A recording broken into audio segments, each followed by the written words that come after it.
I think we'll go ahead and get started, but feel free to go ahead and grab whatever you need from the back as we proceed. Welcome to the 16th Annual World Catholicism Week Conference here at DePaul. The Center for World Catholicism and Intercultural Theology was created in 2008 to shine a light on the Catholic Church and its global dimensions, most especially in the global South. And we've every year gathered scholars and church leaders around the globe, from around the globe, and we're really grateful for those of you that have come a long way to be with us today. We have a nice, mighty group of us here in person, and another cloud of witnesses on the in the webinar. I think we had 150 people signed up for the online version as well. One of the great joys of the conference is the friendships that are made and the relationships forged among the people that come from around the world and are working on similar issues. And I think a lot of those friendships have continued on long past the conference itself. We miss that if we're online, but the wonderful thing about streaming online now is that people from around the world can tune in without having to buy a plane ticket. So we're happy to welcome both those of you here in person and those of you online, all of those who are here in spirit or here in the flesh. So in his famous Kenyon College commencement address in 2005, the novelist David Foster Wallace told the graduates, "In the day-to-day trenches of adult life, there is actually no such thing as atheism. There is no such thing as not worshiping. Everybody worships. The only choice we get is what to worship. And the compelling reason for maybe choosing some sort of God or spiritual type thing to worship is that pretty much anything else you worship will eat you alive." So worship money, he goes on, and you'll never have enough. Worship your body and you'll always feel ugly. Worship power and you'll always feel afraid. Worship your intellect and you'll end up feeling stupid. And he goes on like that. And he says worship of this kind is not so much a conscious decision, but our default setting. We live in a world that encourages and profits from our misdirected worship. And he says, quote, "The so-called real world of men and money and power hums merrily along in a pool of fear and anger and frustration and craving and worship of self," end quote. And so on that cheery note, this conference is an attempt to investigate that claim that worship goes on even in so-called secular societies where Christianity has waned, and to investigate that claim in its global dimensions. So I recently published a book in which I try to work out David Foster Wallace's insight in an interdisciplinary and scholarly register. I think it's on the table out there, but I swear that doing our conference this year on this theme was not my idea. It was Mike Buddy's idea, so you can blame him. And Stan and Karen and Marlon and I agreed, though reluctantly. I am by no means above shameless self-promotion. I want to make that clear. But it took a little bit of convincing, but Mike convinced me that the topic has a certain saliency now as we navigate an increasingly post-Christian global north and deal with the ubiquitous comparisons between the supposedly religious south and the supposedly secular north. And the matter is further complicated by the rise of the religiously disaffiliated in some countries in the south, such as Brazil. And at the same time, Pope Francis has reinvigorated talk of idolatry, the worship of all kinds of things that are not God. And so in all of the documents of the Second Vatican Council, which in the Flannery edition comes to 1,000 pages, the word idol or idolatry appears only 3 times. Whereas in Pope Francis's first encyclical, Lumen Fidei, it appears 14 times. And there, Francis says that the opposite of faith is not atheism, but polytheism. Once a person has stopped believing in God, they will believe in anything related to the multiplicity of their desires. And so Pope Francis says, idolatry is always polytheism, an aimless passing from one Lord to another. Idolatry does not offer a journey, but rather a plethora of paths leading nowhere and forming a vast labyrinth. Those who choose not to put their trust in God must hear the din of countless idols crying out, "Put your trust in me." And Francis has subsequently made idolatry critique the center of his comments on the global economy. In Evangelii Gaudium, for example, he says that we have calmly accepted the dominion of money over ourselves and our societies. We have created new idols. The worship of the ancient golden calf has returned in a new and ruthless guise in the idolatry of money and the dictatorship of an impersonal economy lacking a truly human purpose. Now, if that notion, you may recognize the golden calf here. It's the Wall Street bull.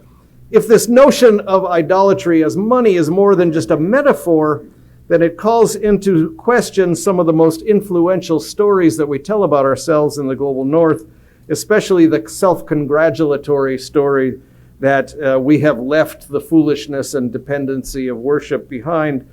We have learned to describe our present age as secular and disenchanted, and the story goes that previous ages took the presence of God and spirits and ancestors and more for granted.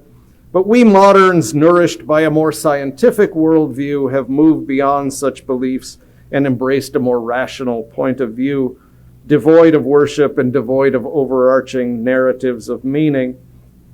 And according to that story, where religious belief survives in the West, it is marginalized from public discourse. What remains of Western religion has been internally secularized, concerned more with this world than the world that transcends it. And so the public-private dichotomy tracks a whole series of other binaries in which we have learned to describe our world: disenchanted, enchanted, secular, religious, non-believers, believers, natural, supernatural, mundane, otherworldly, immanent, transcendent, modern, pre-modern, and so on. And those binaries are part of the narrative construction of the West, and we've learned to describe the relationship between the West and the rest of the world in similarly binary terms. So Africa is enchanted, we in the West are not. So our first panel this afternoon is going to deal with just this question of enchantment and disenchantment. The terms come from the vocabulary of the foundational German sociologist Max Weber.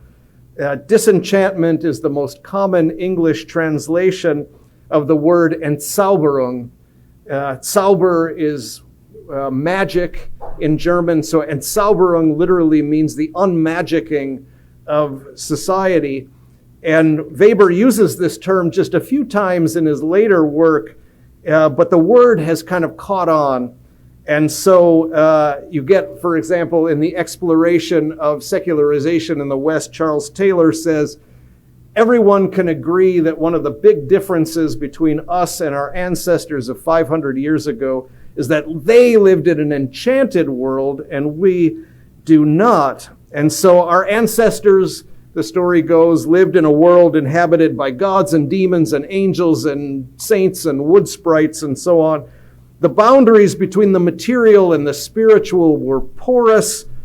The world was full of what Taylor calls charged objects, such as saints' relics that could stop lightning and that sort of thing.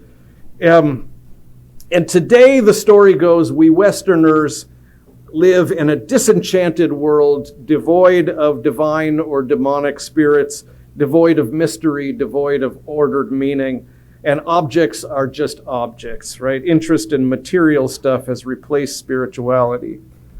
That's the way the story goes. In Weber's view, disenchantment was the end result of a long process of rationalization in which science and capitalism were the principal drivers. Weber was a rationalist who confessed himself unmusical with regard to religion, But he thought that the technical advances of modernity came at a price, so he feared that people had become what he called, quote, specialists without spirit, sensualists without heart. This nullity imagines that it has attained a level of civilization never before achieved. So that nullity that he's talking about is us, right, modern people. So he famously wrote about the iron cage of modernity, a heartlessly efficient machine from which all enchantment had been ruthlessly eliminated, for better or for worse. But what a lot of people don't know about Weber is that he also wrote about the polytheism of the modern world. And so he writes, many old gods ascend from their graves. They are disenchanted and hence take the form of impersonal forces. They strive to gain power over our lives, and again they resume their eternal struggle with one another. And the impersonal forces he's talking about here are primarily capitalism and the nation state. So we vanquished the old gods but invented new ones, like money, that, as he says, strive to gain power over our lives. So the more things change, the more they stay the same. In the 19th century, figures like Karl Marx and Friedrich Nietzsche thought that doing away with God or gods would lead to liberation for human beings. Weber, on the other hand, was more pessimistic. For Weber, technology produces wonders, but we come to be dominated by our own creations. Lebende Maschinen, he called them, living machines. There is no true God out there to save us from ourselves, and so the creations of humanity are unpredictable and ungovernable precisely because there is no inherent order to the cosmos. And so humans are controlled by our own artifacts. As the monster says to Dr. Frankenstein, you are my creator, but I am your master. Obey. So our first panel this afternoon is charged with sorting through the different meanings of disenchantment and related terms. We have juxtaposed Paul Gifford and Gene McCarraher precisely because they have seemingly taken opposite positions on this matter. And Patty Gilger is a sociologist who has written on secularism and secularity, and I'm not sure where he's going to come down in this debate, but we hope it's lively. I have instructed them no chair throwing, no Jerry Springer, but we'll see what happens. Paul has spent decades in Africa researching and writing about practices such as witchcraft and spirit-led worship there. In his book, The Plight of Western Religion, he contrasts what he calls the pervasive enchanted religious imagination of Africa with the West's, quote, completely disenchanted Christianity, one thoroughly in keeping with the surrounding milieu, end quote. Gene, on the other hand, has published a big fat 800-page book with Harvard University Press entitled The Enchantments of Mammon, How Capitalism Became the Religion of the West. And in lively detail, he shows the evangelical fervor of managers and marketers and economists for the god Mammon. Patty has written a paper entitled Performing Secularity Toward the Construction of a Concept, in which he investigates not whether or not we are secular or disenchanted, but how these categories are constructed to begin with. And so part of what I hope our first panel will do is bring some clarity to the terms secular, disenchanted, and so on. There is clearly a difference between modern and pre-modern, between the US and Africa. A 4th of July parade is not the same thing as a Corpus Christi procession, and collecting sports memorabilia is not the same thing as witchcraft. But we need to be clearer about what is different and what's not. So is the prevalence of commodity fetishism and ritualized nationalism evidence of enchantment in the West? This, by the way, is the image that I asked Oxford University Press to put on my other book, The Myth of Religious Violence, but they said, no, it's too incendiary. This is the way American school children used to salute the American flag before the 1930s, when Hitler made this gesture unpopular. When it was changed to hand over the heart, I think in 1940.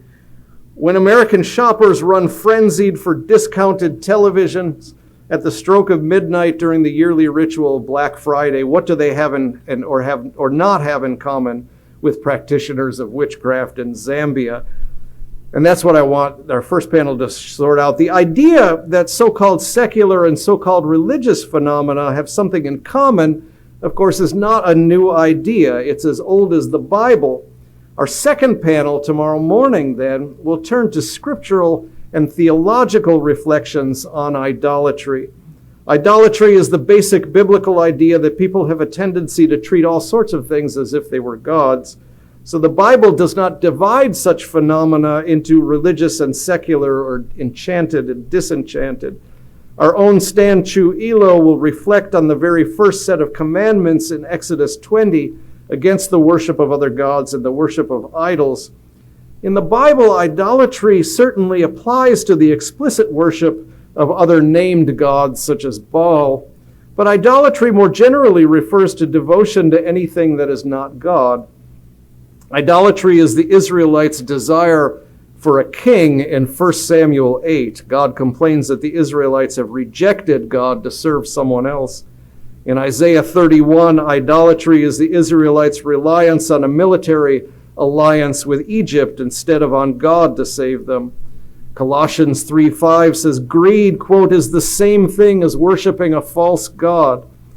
In Philippians 3:19, Paul bemoans those whose God is their bellies. In the Sermon on the Mount, Jesus warns that one cannot serve both God and mammon, an Aramaic word for wealth left untranslated, some scholars think, to personify it as a god. As the Jewish scholars Moshe Halbertal and Avishai Margalit emphasize, idolatry is not primarily about what we would call religious belief in the Bible. It's about behavior. It's not usually a metaphysical error, but a matter of misplaced loyalty. So the religious-secular divide doesn't really matter. Putting one's trust in a foreign god or putting one's trust in a retirement account are both at least potentially idolatrous. There's a difference, however, between devotion to Baal and devotion to money. In the scriptural view, the former is always wrong, but the latter is on a sliding scale of more or less. We all need money to live, and so how much do we need? When has devotion to making money or to one's nation crossed the line into idolatry? God tells Samuel that the Israelite request for a king is a rejection of him, but God gives them a king anyway. Sometimes the Israelites' kings faithfully serve God's purposes. Sometimes they don't and become idolatrous, but it's not always easy to discern when the line has been crossed. And so that kind of discernment has always been one of the prophets' roles. And on that panel then tomorrow, Bungashabako Katho, an expert on the prophet Jeremiah, will lead us through a reading of the book of Jeremiah from Kato's own context in the Democratic Republic of Congo. From the lens of Jeremiah's critique of idolatry, Kato will illustrate some significant parallels between failed states in Jeremiah's time and in our own. Victor Carmona, by way of contrast, will be dealing not with weak states with porous borders, but with the opposite dynamic. Victor will take us to the U.S.-Mexico border for theological reflections on the idolatrous temptations involved in absolutizing the borders between nation states and between ethnic and national groups. Idolatry critique in the scriptures is often associated with the prophetic voice, calling people of God back to the worship of God. Among the people, idolatry is both worship of the wrong God and worship of the right God wrongly, through the use of images, for example. Most often, idolatry critique in the Bible is directed not against other peoples, but against the Israelites themselves. It's a form of prophetic self-critique. Idolatry critique, however, can also be exceedingly violent. Most commonly, the Lord threatens violence against the Israelites if they choose to follow the gods of other nations, as in Leviticus 26:30, where the Lord promises to, quote, heap your remains on the remains of your idols, for my soul shall abhor you. But idolatry critique can also be directed against other peoples just for worshiping their own customary gods, as in Deuteronomy 7, when the Lord your God brings you into the land that you are about to enter and occupy, and he clears away many nations before you, the Hittites, the Girgashites, and so on. 7 nations more numerous and mightier than you. And when the Lord your God gives them over to you and you defeat them, then you must utterly destroy them, make no covenant with them, and show them no mercy.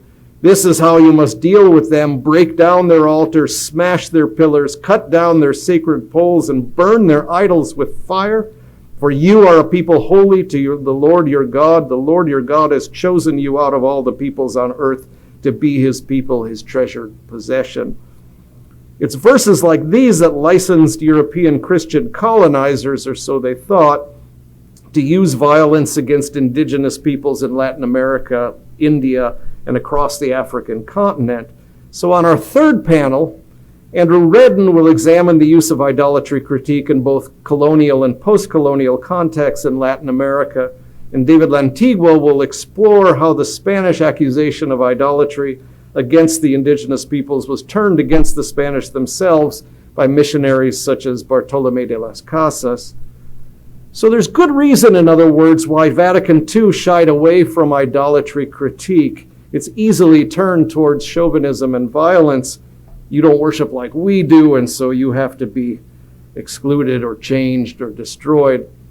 But Pope Francis, widely seen as the very embodiment of Vatican II's spirit of openness and emphasis on love and mercy, has made frequent recourse to the idolatry critique.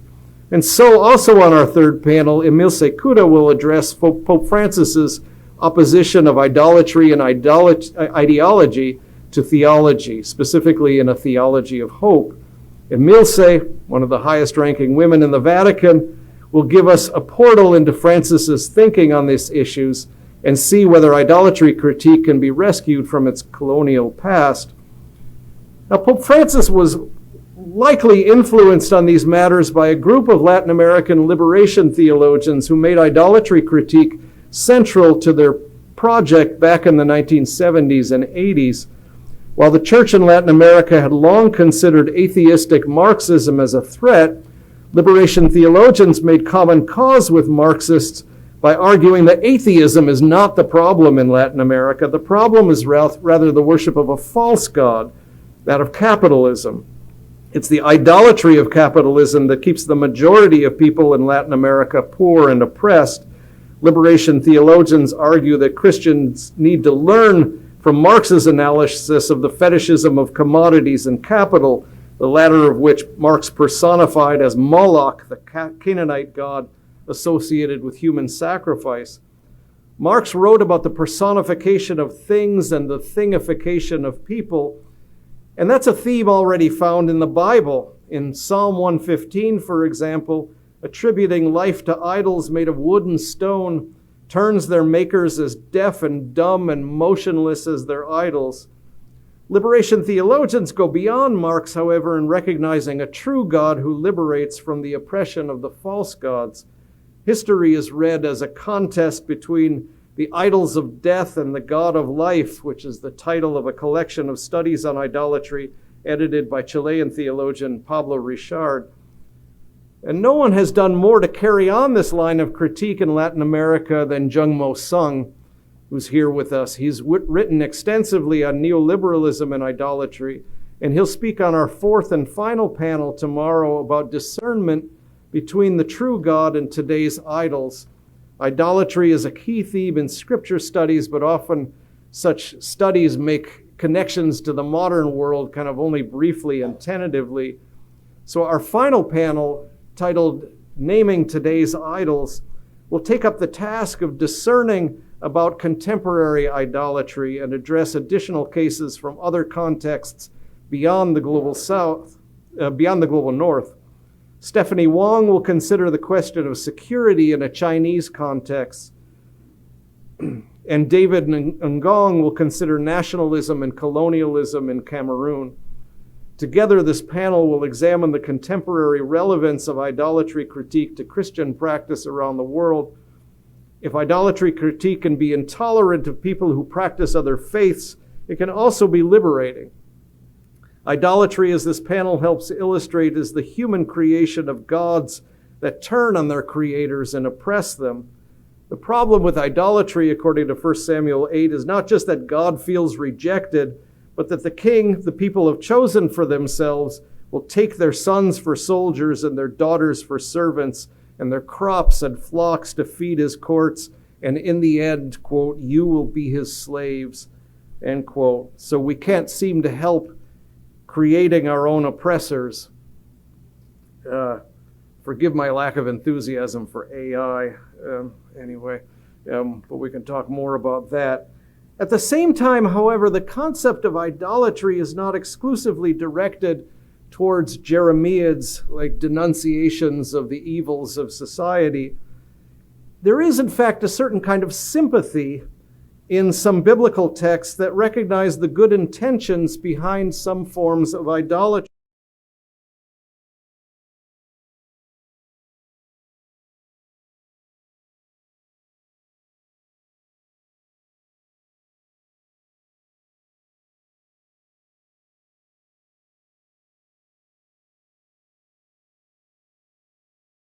All right, I think we're ready to start. Thank you so much to Professor Cavanaugh for that introduction. I don't think I have to say much about the panel because you've situated it so well in the context of this conference. My name is Mark Franzen. I am the director of St. Gregory's Hall, which is a parish-based Catholic cultural center here in Chicago. And so Professor Cavanaugh and I have worked together on a few different projects, working with students and exposing them to different ministry opportunities that we have at our parish where I work. And it's a pleasure to be here with you. And I'm going to do my best to keep this panel timely and civil, and most importantly, engaging and interesting for you all. So I'll introduce our first speaker, and then I'll introduce the others in succession. So our first speaker is Professor Paul Gifford. Born in New Zealand, Paul Gifford has been researching different varieties of African Christianity for nearly 40 years, including 2 years researching for the All-African Conference of Churches, and he currently lives in Senegal. He holds an MLit from the University of Oxford and is Emeritus Professor of African Christianity at the University of London School of Oriental and African Studies. He's published extensively in academic journals and has published several books, including most recently Christianity, Development, and Modernity in Africa, and also The Plight of Western Religion, The Eclipse of the Otherworldly. So his talk for us today will be on disenchantment and its significance. I invite you all to welcome Paul.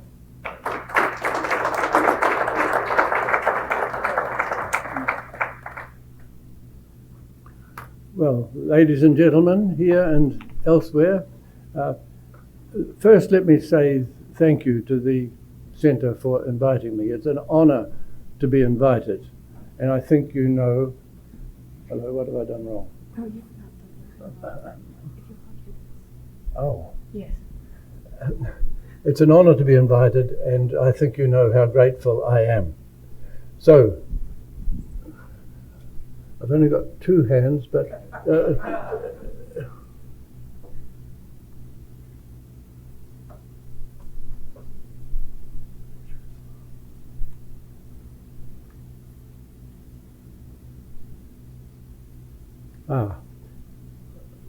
what did you do?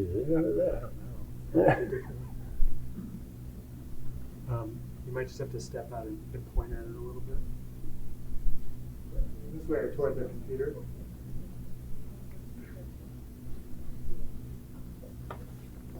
No, that's bad. Out there. Yes, if you just hold it towards the computer. Thank you. Today I'm talking about from enchantment to disenchantment, and let me begin by making clear what I'm talking about. Here's a definition from a project I just took off the website, and I think this is pretty uncontroverted.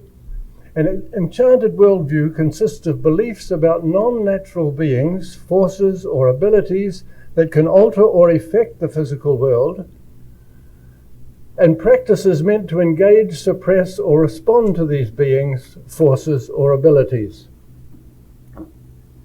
And these non-natural beings, forces or abilities, can be considered operative everywhere. Wooten, in his History of Science, spells it out. In the year 1600, an educated Englishman believes in witchcraft because King James had written his demonology book in 1597, showing the threat posed by the devil's agents. This educated Englishman believes witches can summon up storms that sink ships at sea. He believes in werewolves, though there happen to be none in England, but he knows of several in Belgium. He believes mice are spontaneously generated in piles of straw. He is aware of dogs that are demons in disguise. He believes that a murdered body will bleed in the presence of the murderer. He believes that there's an ointment which, when rubbed on a dagger which has caused a wound, will cure the wound. He believes that the shape, color, and texture of a plant can be a clue to how it will work as a medicine, because God designed nature to be interpreted by us. He believes the rainbow is a sign from God. He believes that dreams predict the future if we know how to interpret them, and so on. I would prefer not to use the word worldview. That's too cerebral, as if protagonists had a worked out, intellectualized position. It's more unconscious, unreflective, instinctive, what the French call an imaginaire. People didn't believe these things. That was just reality out there to be accepted. But something happened, as Wooten immediately goes on to say, within 100 years, for reasons that are still not perfectly understood, all these views had receded considerably. A cognitive shift had begun, which for brevity I can call the rise of science, although obviously that term needs unpacking. But a new cognitive style emerged, a rationality of functional instrumentality. This shift did not occur all at once and without notable blind alleys and at an even pace. Isaac Newton, at the fountainhead of what I will call this newer imaginaire, although the term may not be so appropriate here, is known for Newton's laws of motion, but probably he spent more time on alchemy and breaking supposed biblical codes. Kepler, who gave us the first insights into planetary motion around the sun, spent most of his time doing horoscopes for the Emperor Rudolph II. But this cognitive shift was advancing inexorably. Recognizable names in this trajectory include Newton, Leibniz, Copernicus, Galileo, Darwin, Rutherford, Niels Bohr. Given limitations of time, I won't say more, but this shift has created the world we know, the world of Oppenheimer, the world of air travel, smartphones, Pfizer vaccines, and soon with AI around the corner, heaven knows. So what am I saying? I'm claiming that Western societies are now disenchanted, but I'm not saying that disenchantment has brought us to truth with a capital T. I'm just saying that that is not our natural, immediate, and instinctive way of approaching reality. I'm not saying that in modern Western society truth reigns supreme. Obviously not. For one thing, the domain of this new cognitive style is limited. It doesn't apply everywhere. There are areas where it doesn't work. It's of little help in the most personal matters. It doesn't help choosing a life partner or keep a marriage functioning. Nor in most political problems. It's of little help in dealing with the generals in Myanmar or with the Russians invading Ukraine. More notoriously, our world has seen an explosion of fake news of every sort. Much deception is disseminated by unscrupulous men who see there is power or money to be gained out of the fears and credulity of the gullible. Does the name Rupert Murdoch spring to mind? And they're not all men. Gwyneth Paltrow's Goop health products, in my opinion, are totally of this kind. There's also been some pretty crazy theories purportedly elaborated precisely on this functional rationality. Mesmerism, phrenology, craniology, homeopathy, eugenics, scientific racism. Don't forget that in 1949, Igas Monitz won the Nobel Prize for his work on lobotomy. And don't think all this illusion is more characteristic of the right. In my opinion, much that is invoked as postmodernism is absurd. That relativism whereby nothing is true, all is narrative, objectivity is impossible, truth is simply what elderly white men use to preserve their power and oppress the other. That's why, in my opinion, many of the woes of humanities departments are self-inflicted. Closer to the bone, Pinker in The Blank State argued, and rather well, I thought, that leftist politics had distorted the study of human nature, including sex, violence, gender, child-rearing, personality, and intelligence. So university campuses, which in theory are champions of a brave new world, can instead become hotbeds of toxic illusion. So I'm certainly not saying that in a disenchanted society, truth has been attained and truth enshrined. The contrast with an enchanted worldview is a disenchanted worldview, not truth. People subscribe to all sorts of misapprehension and fallacy, with abundant scope for error, illusion, fraud, and deception. But that's a distraction from the key point I want to make today. My stress here is not on the illusions we are prone to, but on the cognitive shift underpinning our situation today. I want to concentrate on the cognitive shift from the enchanted imaginaire to the disenchanted imaginaire in the sense I've outlined. The shift that saw Europeans by 1750 cease to believe in witches. Here, let me make a digression. Professor Cavanaugh claims I've succumbed to ideology. I'm constructing a contrast that doesn't really exist. I'm making a contrast by imposing my own frames of reference. It's very flattering to be taken seriously by a scholar like Bill. But I reject that criticism entirely.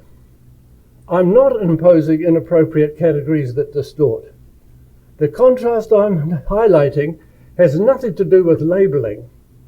I'm drawing attention to a reality in the world out there.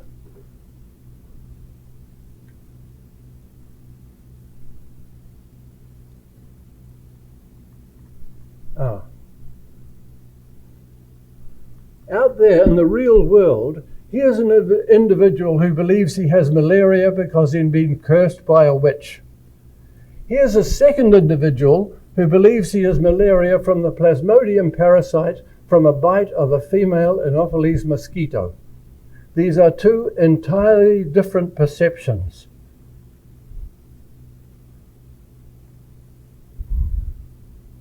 These two different imaginaire...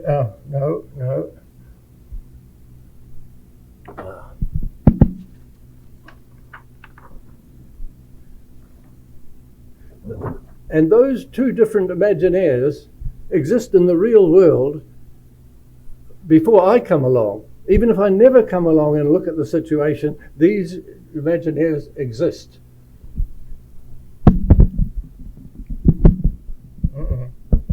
Don't go away. No, that's okay. Good, yeah. So these two different imaginaires exist out there in the real world, irrespective of me.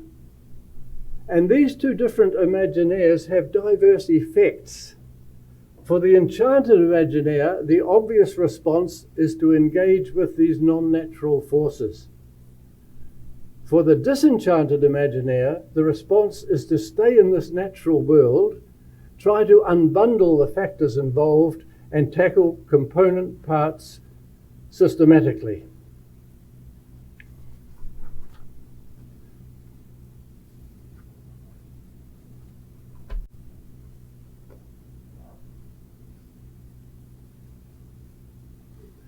And over time, as Max Weber pointed out, there's been a shift from this imaginaire to that one. As this cognitive shift gathered momentum, sensitivity to spiritual forces of another realm has atrophied. The otherworldly has become increasingly marginalized, not disproved, not necessarily denied, just peripheralized. Nobody has disproved the existence of witches. They simply no longer make part of our interpretive apparatus. Today I'm restricting myself to the effect on religion. Men and women socialized in scientific cultures find it far less natural to advert to the otherworldly. And Christianity, traditionally understood to have far-reaching reference to another world, has been profoundly affected. This, of course, is the secularization thesis. With modernity comes a decline in the power, plausibility, and popularity of religion. Another brief excursus. Bill Cavanaugh claims I'm using a substantive definition of religion referring to another realm, because it enables me to make the point I want to make. And this is completely correct. I have no problem with those who use a functional definition of religion to make a particular case. For Eagleton, sport is today's religion.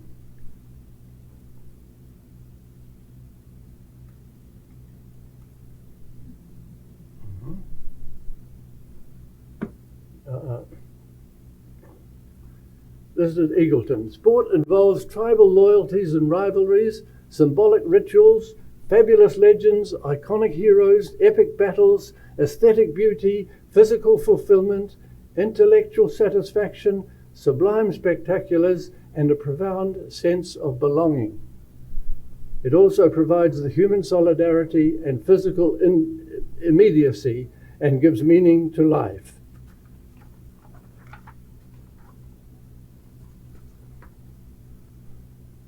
Okay, yes, good. Everything Eagleton writes is a lot of fun, even if the fun sometimes outweighs the insight. But there are similarities between religion and sport, and one can make connections between the Super Bowl and the Easter Vigil, or between the NBA and Marian appearances at Fatima. But I don't want to be sidetracked into that in my 25 minutes tonight. I'm making another point, a point that many don't see. In fact, choose not to see. In fact, often use a functional definition of religion precisely to avoid seeing that men and women socialized in a scientific, where is it?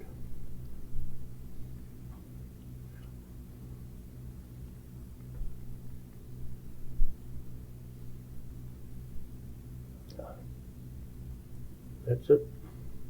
That men and women socialized in scientific cultures find it far less natural to advert to the otherworldly, and Christianity, traditionally understood to have far-reaching reference to another world, has been profoundly affected. Concentrating on this otherworldly dimension is helpful in many ways. It enables me to ask questions about Christianity in America. One often hears it said that the churches in Europe may be empty, but they're full in America, the most modern country in the world, so the secularization thesis is refuted. But consider America's largest church, Joel Osteen of Houston's Lakeside Church, with 45,000 attendees every week. Watch him on the web. His message is, press on and aim high. You can do it. If you like, yes, we can. Or yes, I can. Representative examples of his collected sermons, Your Best Life Now. 7 steps to living at your full potential. Become a better you. 7 keys to improving your life every day. Empty out the negative. Think better, live better. The power of I am. Now, it's not impossible that many of his congregation have an acute awareness of the otherworldly. It's not impossible that they come to Lakeside to have this strengthened. However, an otherworldly element cannot be presumed. In a bookshop, Osteen's pronouncements could just as properly be classified under self-help and personal growth as under a heading such as religion or Christianity. Consider the Second Baptist Church of Houston, Texas, with Sunday attendance of 18,000. Again, allegedly, America's churches are full, so the secularization thesis collapses. But Houston's Second Baptist Church sponsors, among other things, 64 softball teams, 48 basketball teams, 6 bowling lanes, an indoor jogging track, weight and aerobics rooms, and an orchestra and chorus. If I was new to Houston, or a single parent seeking activities for children, or simply someone interested in softball, basketball, bowling, athletics, fitness, music, why wouldn't I join? Again, is much of an otherworldly awareness necessarily present? I think much American Christianity itself may illustrate rather than refute the secularization thesis. Something else. The cognitive shift I'm talking about helps address a confusion that bedevils the study of religion across cultures. Kwame Anthony Appiah, many of you will know him, he's the son of Joe Appiah, one of the big names in the independence of Ghana, though he must have been fairly impossible to work with. And Kwame Anthony Appiah spent most of his life teaching in prestigious American universities, and now he has a column every Sunday in the New York Times. But Appiah makes the point, in the industrial world, the religious life of intellectuals has come to consist of those questions that have remained recalcitrant to scientific management, questions about one's relations with others, and questions that could not even in principle be addressed by science, questions of value.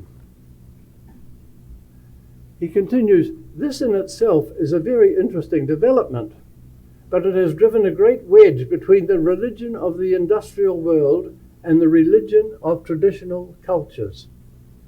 For the modern Westerner, to call something religious is to connote a great deal that is lacking in traditional religion and not to connote much that is present.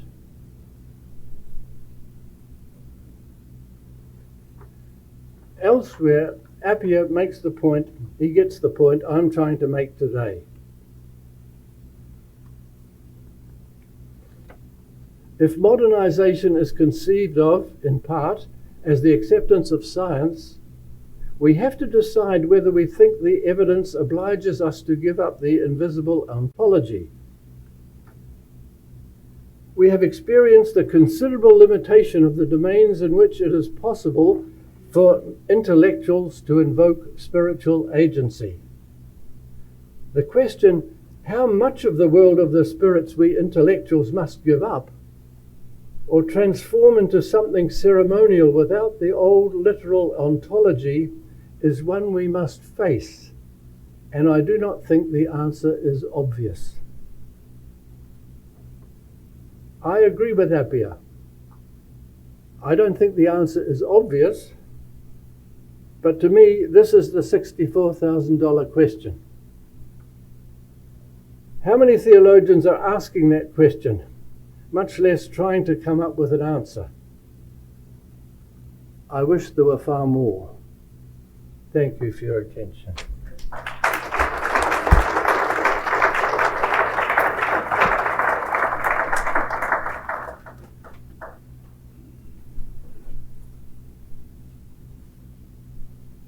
Thank you, Professor Gifford. We need to switch over the. Sure. So our next panelist is Father Patrick Gilger, S.J., Assistant Professor of Sociology at Loyola University and contributing editor of Culture at America Media. His research lies at the intersection of the sociology of religion, political theory, and the study of the secular. His current book project, tentatively titled The Subject of Public Religion, argues that, contrary to the Enlightenment expectations, a certain kind of religious subject is uniquely equipped to combat the ongoing fragilation of the public sphere and the worldwide pattern of de-democratization that has accompanied it. Father Gilger holds an MA and PhD from the New School for Social Research, as well as an MA in Theology from Loyola University and an MDiv in Theology from the Jesuit School of Theology at Santa Clara. An award-winning author and frequent public speaker, he's the founding editor-in-chief of the Jesuit Post. His writings have also appeared in publications such as Vox, Church Life Journal, La Civita Catholica, America, and Public Seminar. And he will speak to us here today about disambiguating disenchantment. Please welcome Father Gilger.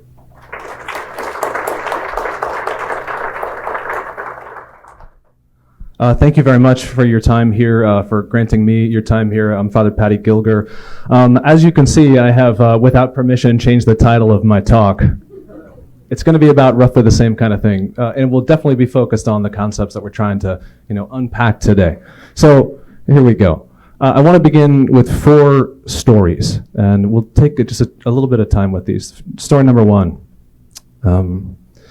In 2013, right after the massacre at First Baptist Church in Charleston, President Obama decided that he was going to go to the funeral of the pastor of the church there.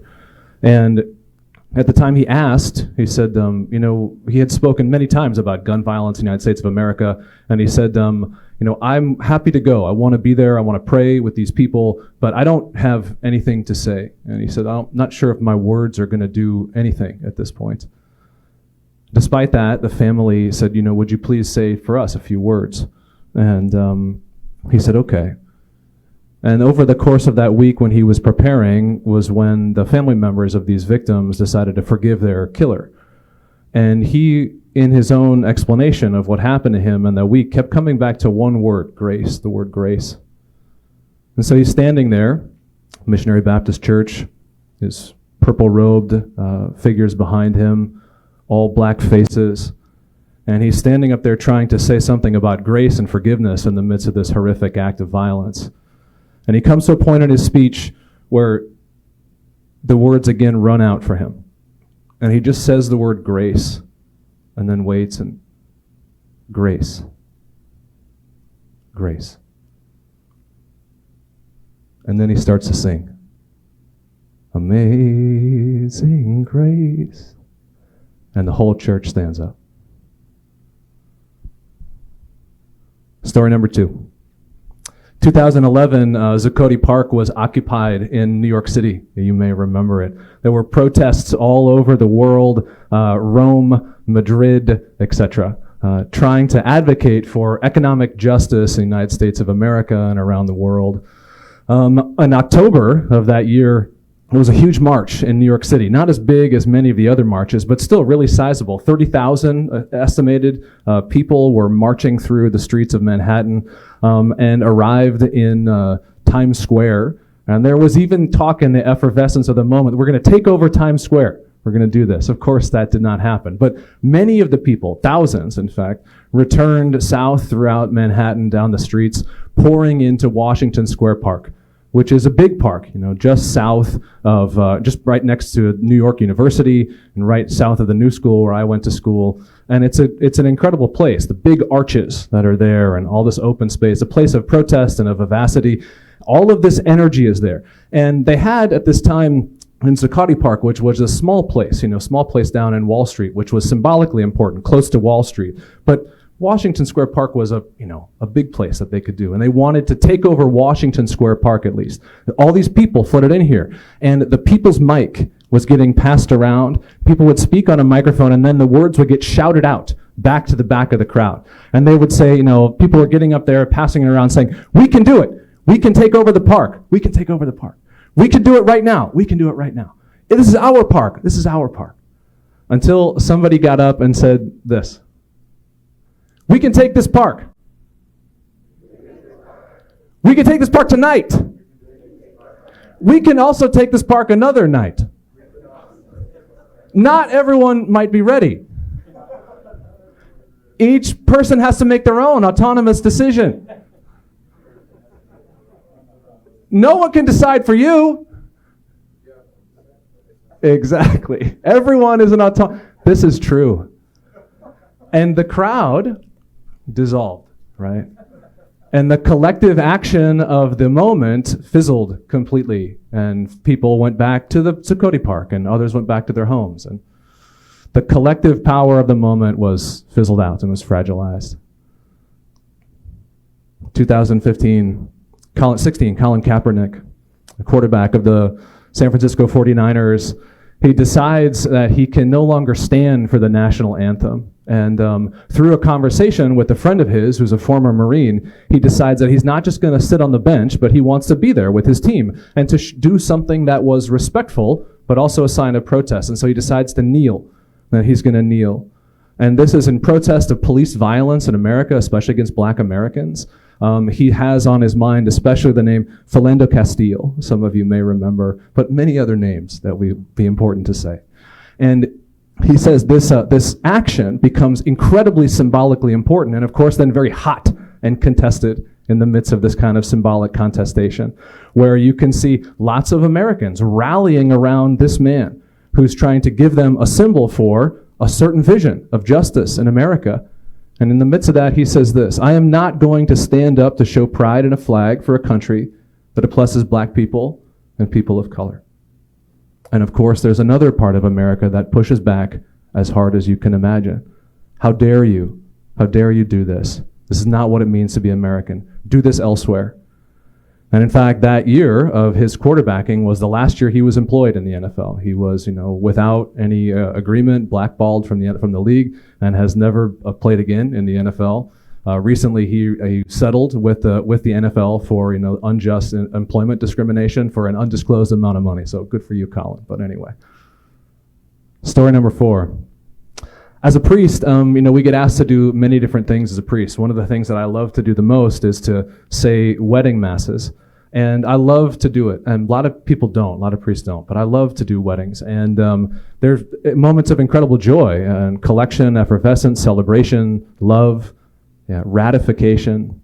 And one of the things that happens almost every single time that a couple will come to me and they'll be like, Father, we're really excited. We're really grateful you're going to do this, and we want you to be there. Could we have a conversation? And they're very hesitant, right, and very gentle. Could we have a conversation because we have a lot of friends and family who are not Catholic, and we want to make sure that they feel included. And we don't know how that's going to happen. Like, should we do the Eucharist? Because that could just be a moment of exclusion for these people. Or what kind of words can we use? Like, can I pray in this way? Or my husband or my wife, right, or future wife are not Catholic, and how can they participate in this thing, in this institution, right? I don't know who that guy is on this side, but these other two, they had a beautiful wedding liturgy here. Stories. Are these examples of enchantment or disenchantment? Or are they something different? My contestation here in the 12 minutes and 30 seconds that I have remaining to me is that I would like to de-reify this concept of disenchantment and to put it in motion, to put it back in process. This way, I hope. Maybe. Nope. Well, whatever that was, we're just going to skip over it now. We're going to have, so I want to put it back in motion to understand disenchantment not as a thing that is out there or a destiny towards which we are all tending without any, it's not an iron cage, right, of instrumental rationality in which we are trapped, but a process that we can live within. In fact, I would define it as a type of action and a type of action context. It is a thing that is done and a context within which it is done. And as soon as we start thinking in terms of these malleable, processual, practical terms, pragmatic terms, we don't have to allow this to be some reified object that we have to agree or disagree with and impose upon a particular reality. And then we can think with it. Is it in these places? What does it allow us to see or to not see? This quote is a little support from me. We've heard about Max Weber, who is a great inspiration for me as a sociologist myself. But maybe the other great founder of sociology, Emile Durkheim, the Frenchman, articulates this other way that I would like to approach this today. He says, structure is function consolidated. It is action which has become habitual and crystallized. And so if we want to see what is happening in society, we have to pay attention to functions, and above all, focus on this. Now, what he means by functions is not the functions that will support society in this case, it's the process of the action. We have to see it. So what would it be like to perform disenchantment? Well, here's our man Colin Gilger on the great Charles Taylor, right? The church father of the modern age, as Jose Casanova likes to call him. He says, this is an article that he's written about Taylor's Secular Age, the great text. We're aware, he says, of living in a disenchanted universe because that is one of the stories that we like to tell about ourselves, just as Professor Cavanaugh told us earlier. And just because we do tell ourselves that story, it describes the truth of our modern condition. Stories, that is, bring a certain state of affairs into existence. They have a performative truth for us. And for Taylor, although we do not have time to talk about it today, this is because of what it means to be a human being. It is the kind of being that human beings are that make this true, that we are the ones who, we live into the stories we tell about ourselves, and they act back on us and create us in their image. But not only are these stories, they are also things that we do. Disenchantment, then, is a performance. It's something that we live. We act this story out not only alone, but also in concert. So disenchantment as a performative action type is a social thing. It is a shared experience, or enchantment is a shared experience that can be performed together. And it's the word dramaturgy that I want to use to get at this thing. Thinking of disenchantment through this concept of dramaturgy, I think, can help us understand disenchantment and enchantment as paired types of action, of social performances that, in fact, we know how to do. If this presentation is successful, it will do something that rhymes with enchantment, but within a particular type of action context. It's very different from another one. We see dramaturgies here as these social performances in which us as actors display the meaning of the situation, both for ourselves and for others. Successful dramaturgies convince all of us involved, yourselves, as members of the audience, myself as the actor, right? Those who may be watching us, God bless you all who are far away from us online, that the definition of the situation that I am proposing to us now, we can agree upon, take up, and live out together. The social roles that I offer to you, you can say, oh yeah, I know what to do when Father Gilger tells a joke, or when I say, oh, I say this and you repeat after me, as we just did. We know how to enact the performance. And this doing, very importantly, doing the performance creates sacred centers in our experience. Persons and objects and places and times. And it is when we do these kinds of performances over and over again, we ritualize them, non-coincidentally, that they become stabilized. And the sacred is stabilized in particular locations and persons and roles, times, institutions. This is what happens in a good classroom. Or it's what happens at a Taylor Swift concert. Or it's what happens at a good wedding mass.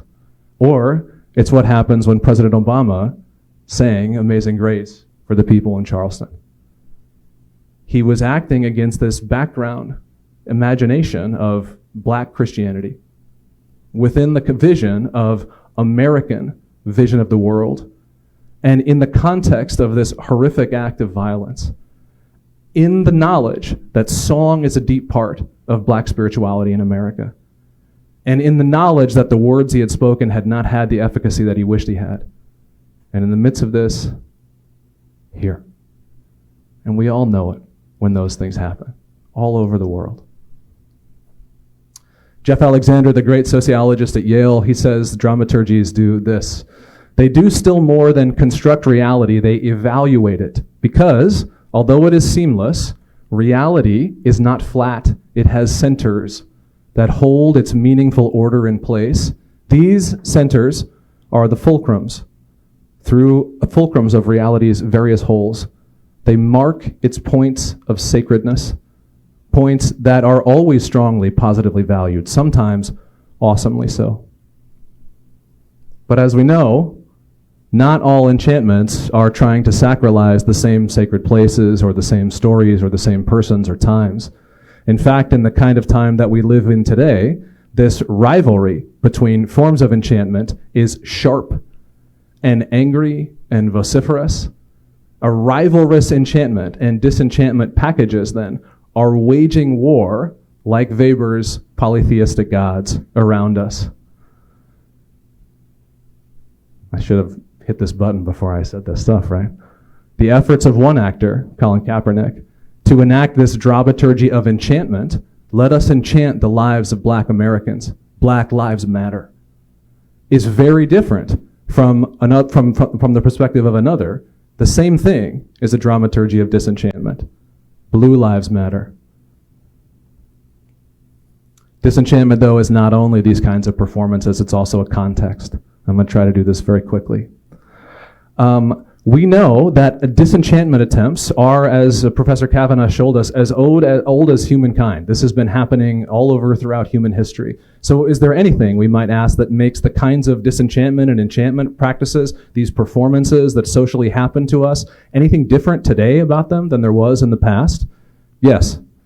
But it's not the action that is different. The same kinds of things are happening. People still try to gather the action environment and the meaning and the background. You still have to have a charismatic actor who can stand up and gather these things together and display the mise-en-scene. And you still have to have a stage manager who can get everything set up so that the actor can come on stage and perform. All of these things have to happen. But something has changed. It is the context within which these dramaturgies are performed that has changed. And it's here where I agree a little bit with you, Paul, about what you're talking about at some of these changed contexts.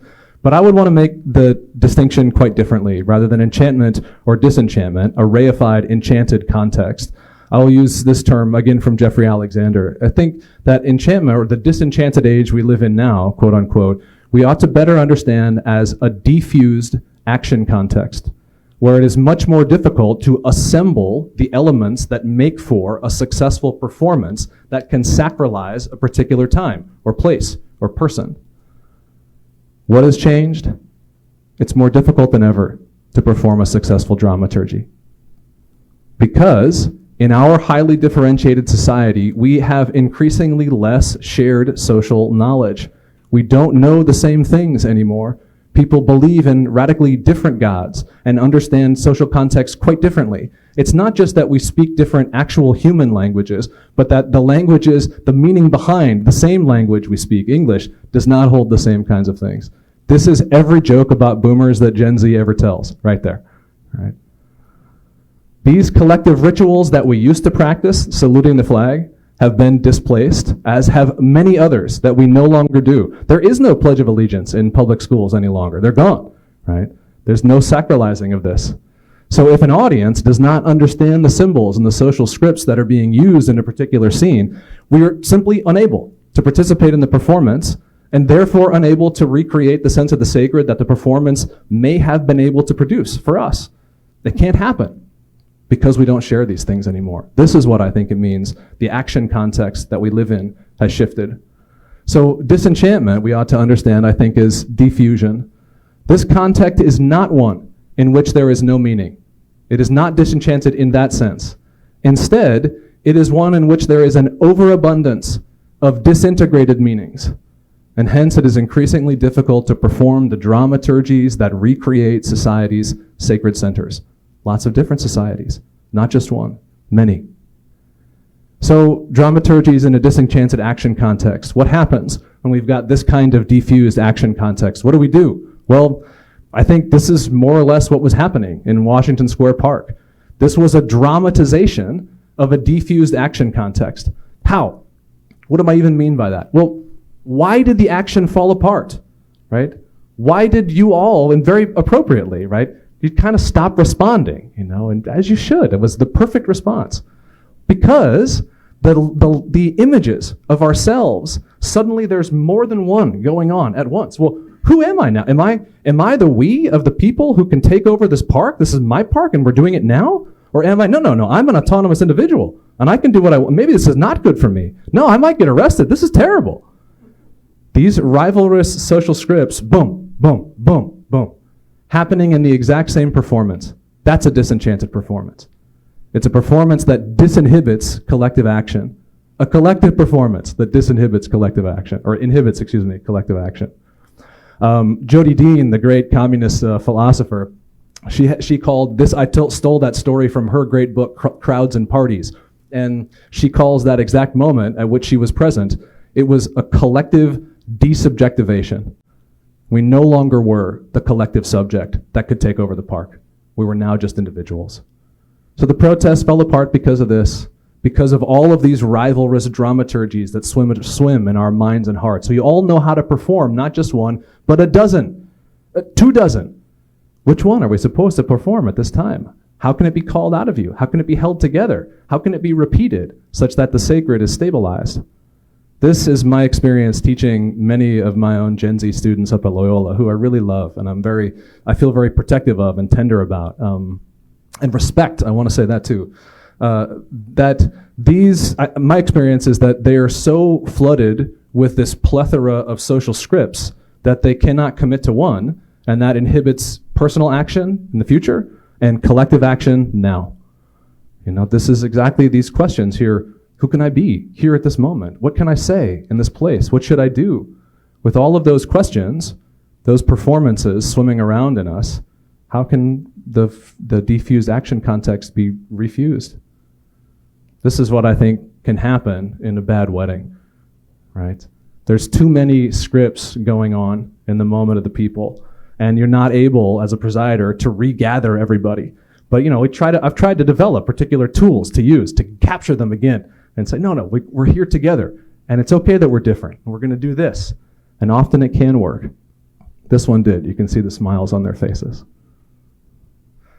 The problem is that in our diffused action context, it will not last. Like this division will not stand still. Like this is the Big Lebowski, right? It will not stand, man, right? Instead, the vacuum that can be created by this diffused action context will be flooded again.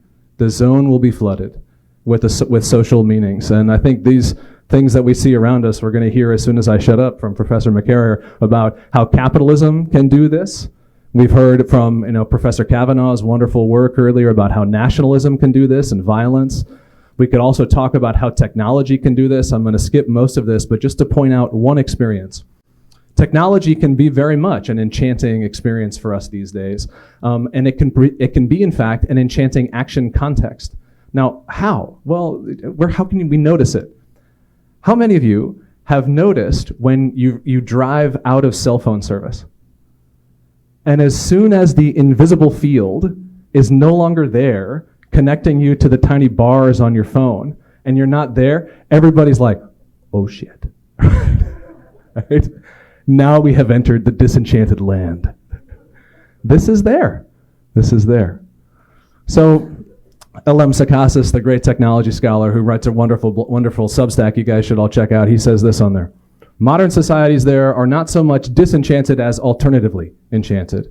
But what I mean by that, in many of its functional aspects, the locus of enchantment has merely migrated from the magical and the spiritual to the technological. Not permanently. This is not a destiny. It is a type of action and a context. So last thing then, what hope remains for us who are not necessarily trapped, but find ourselves within this kind of reality here? Jamie Smith from DePaul University over in Michigan, he writes this about thick practices. He thinks that we can cultivate communities of thick practice that can sustain stable identities for ourselves and for others and rebuild sacred centers. What are these? They're embodied rituals of ultimate concern that inculcate particular visions of the good life thickly enough so as to trump all of the other rivalrous ritual formations that are happening around us. Strong enough to rival capitalism, strong enough to rival Apple, strong enough to rival the United States of America. Very difficult to do, but not impossible. How? How can we tell if this kind of practice that we're considering engaging in is thick? It's the one that you don't want to do. It's the one that puts pressure on you, right? It's the moment of friction. It's Wittgenstein, right? Back to the rough ground. Those are the points, from the Ignatian language, this is my only Jesuit quote for the day, right, is the agere contra, the moment of judging against what we would have preferred to do. The thick practice that will form us otherwise is the one you have to choose intentionally. So these thick practices that happen in communities, why do we need them? Because we need help. As individuals, we're simply not strong enough to resist the other enchantments of the many gods that will inhabit us and take us over. We need instead one another to build stable communities of practice that we belong to and that have a claim on us, and of course on which we have a claim. And those will be communities of thick practice that are stable enough to create sacred centers that will be strong enough to rival the many gods of our quote unquote disenchanted age. Thank you very much.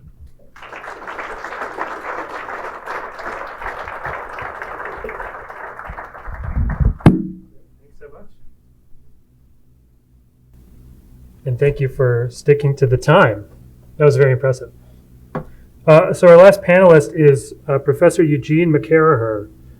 He's Professor of Humanities at History at Villanova University, and he's previously taught at Rutgers, the University of Delaware, and Princeton. He's been a fellow of the National Endowment for the Humanities and of the American Council of Learned Societies. He has an MA and PhD from Rutgers University. He's the author of Christian Critics, Religion and the Impasse of Modern American Social Thought, and of that very large book that was mentioned before, The Enchantments of Mammon, How Capitalism Became the Religion of Modernity. I can give a partial endorsement. I've enjoyed the first quarter of that book very much, and I assume the final three quarters will also be good. And so he's currently working on a book in progress entitled Automated Vistas, A Brief Critique of Automation. And he will speak to us today on American Christianity and Misenchantment. Please join me in welcoming Professor McCarraher.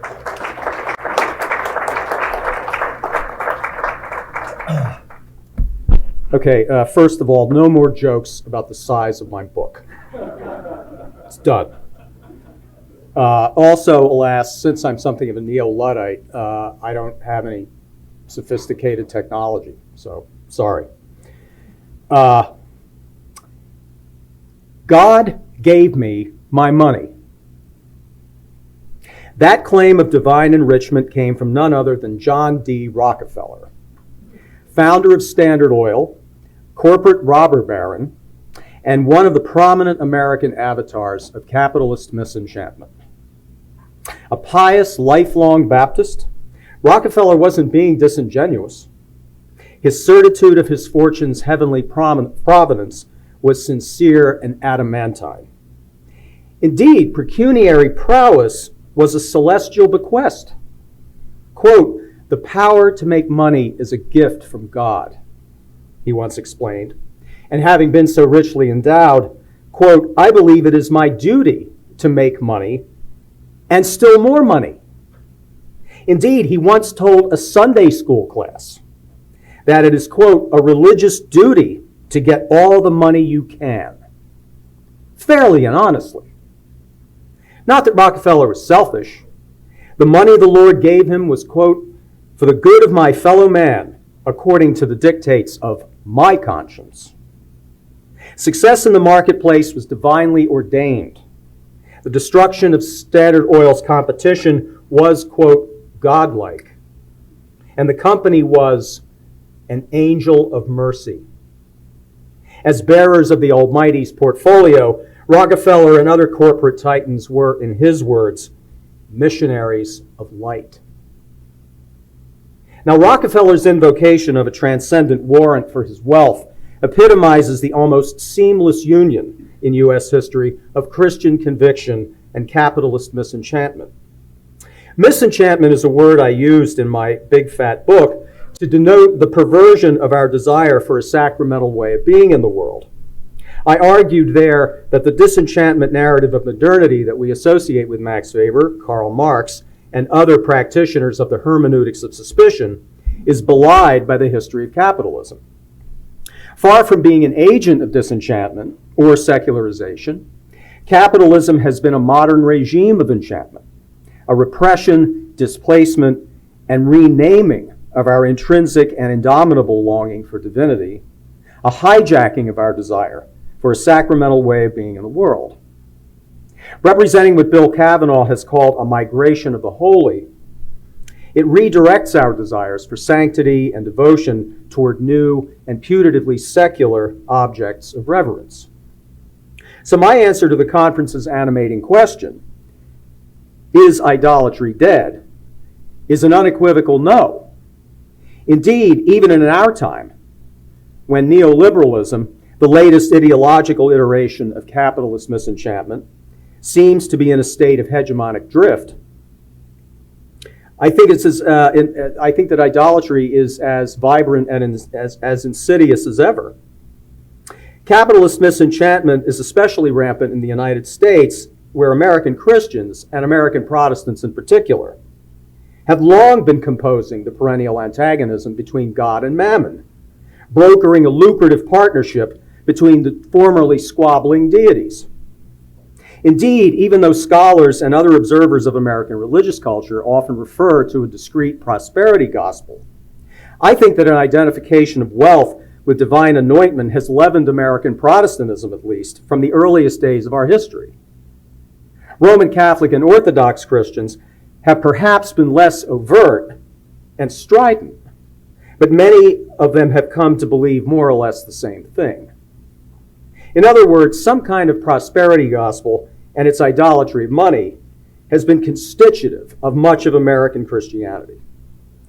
Evangelical Protestantism in particular has been and remains a farrago of contemporary idolatry, combining a reverence for capitalist market relations and property relations with a Caesarism, exemplified in its support for Donald Trump, the gilded, tanned, and fatuous emblem of contemporary misenchantment. Now, the pecuniary idolatry of American Christianity has, of course, a long and winding history, one that stretches back to the 16th century, when John Calvin relativized the biblical injunctions against usury by asserting that so long as the interest rate on a loan did not contravene what he called the law of equity, one could charge whatever the market could bear. In this view, a brother in Christ becomes someone who lends you at the prime rate. Calvin clearly tied interest on loans to capital accumulation, waving aside Aristotle's conviction that money is, quote, barren. Calvin reasoned that profit is not in the money itself, but in the return that comes from its use. Now, under the cope of Calvinism, Puritan merchants swiftly became known and often vilified for their blending of piety and business acumen. Thomas Hobbes archly observed in 1668 that while Puritans routinely inveighed against lust and gluttony, they never condemned, quote, the vices of men of trade or handicraft. The new gospel of accumulation was typified by Richard Baxter, the 17th century pastor and theologian whose Christian Directory, published in 1678, was an oft-consulted compendium of Puritan ethical reflection. In Baxter's view, not to seek the utmost profit in a business venture was reprehensible. The pursuit of ever greater wealth was not just justified, but mandatory. Quote, if God shows you a way in which you may lawfully get more than in another way, without, of course, wrong to your soul or to any other, then Baxter warned, quote, if you refuse this and choose the less gainful way, you cross one of the ends of your calling and you refuse to be God's steward. Baxter's God is the original Wolf of Wall Street. Baxter's enthusiastic approval of money-making, together with his lingering sense that that same money-making was a moral and spiritual peril, was amplified in the colony of Massachusetts, home of the first covenant theology of capitalism on these shores. One of the most revered of the first generation of New England clerics, John Cotton, exemplified the Puritan ambivalence about acquisitiveness. On the one hand, Cotton reminded his congregants, avarice is a form of idolatry. Quote, the love of money was a perverse love of communion with the creature rather than the Creator. Yet he could also preach that diligence and success in the calling of merchandise and gainsake was evidence through which we could, quote, plainly see God's providence. Over the course of the 17th century, the city on the hill would hear less and less of this kind of equivocation. Quote, religion and profit jump together, one Puritan pastor reported happily in 1624. By 1701, Cotton Mather was admonishing merchants to, quote, let your business engross the most of your time, so that you will obtain the blessing of God upon your business. In his notebooks of the 1740s, Jonathan Edwards, still known primarily as the great preacher of hellfire, proclaimed the dawn of an American commercial millennium 2 centuries before Henry Luce announced the inception of the American century. In Edwards' view, the growth of material wealth in the colonies prefigured, quote, what is happening in spiritual things when the world shall be supplied with spiritual treasures from America. With his vision of converging spiritual and commercial prosperity, Edwards anticipated the evangelical love affair with capitalism that commenced in Britain and North America in the early 18th century and continues ardently today. Traced in Boyd Hilton's The Age of Atonement, the British evangelical affirmation of capitalist property and markets resounded from the dismal musings of Thomas Malthus to official justifications for the Great Famine in Ireland. The hard and gloomy gospel of markets prophesied by British evangelicals was brightened by their American counterparts, often the point men for what historians have called the market revolution of the 1830s and 1840s.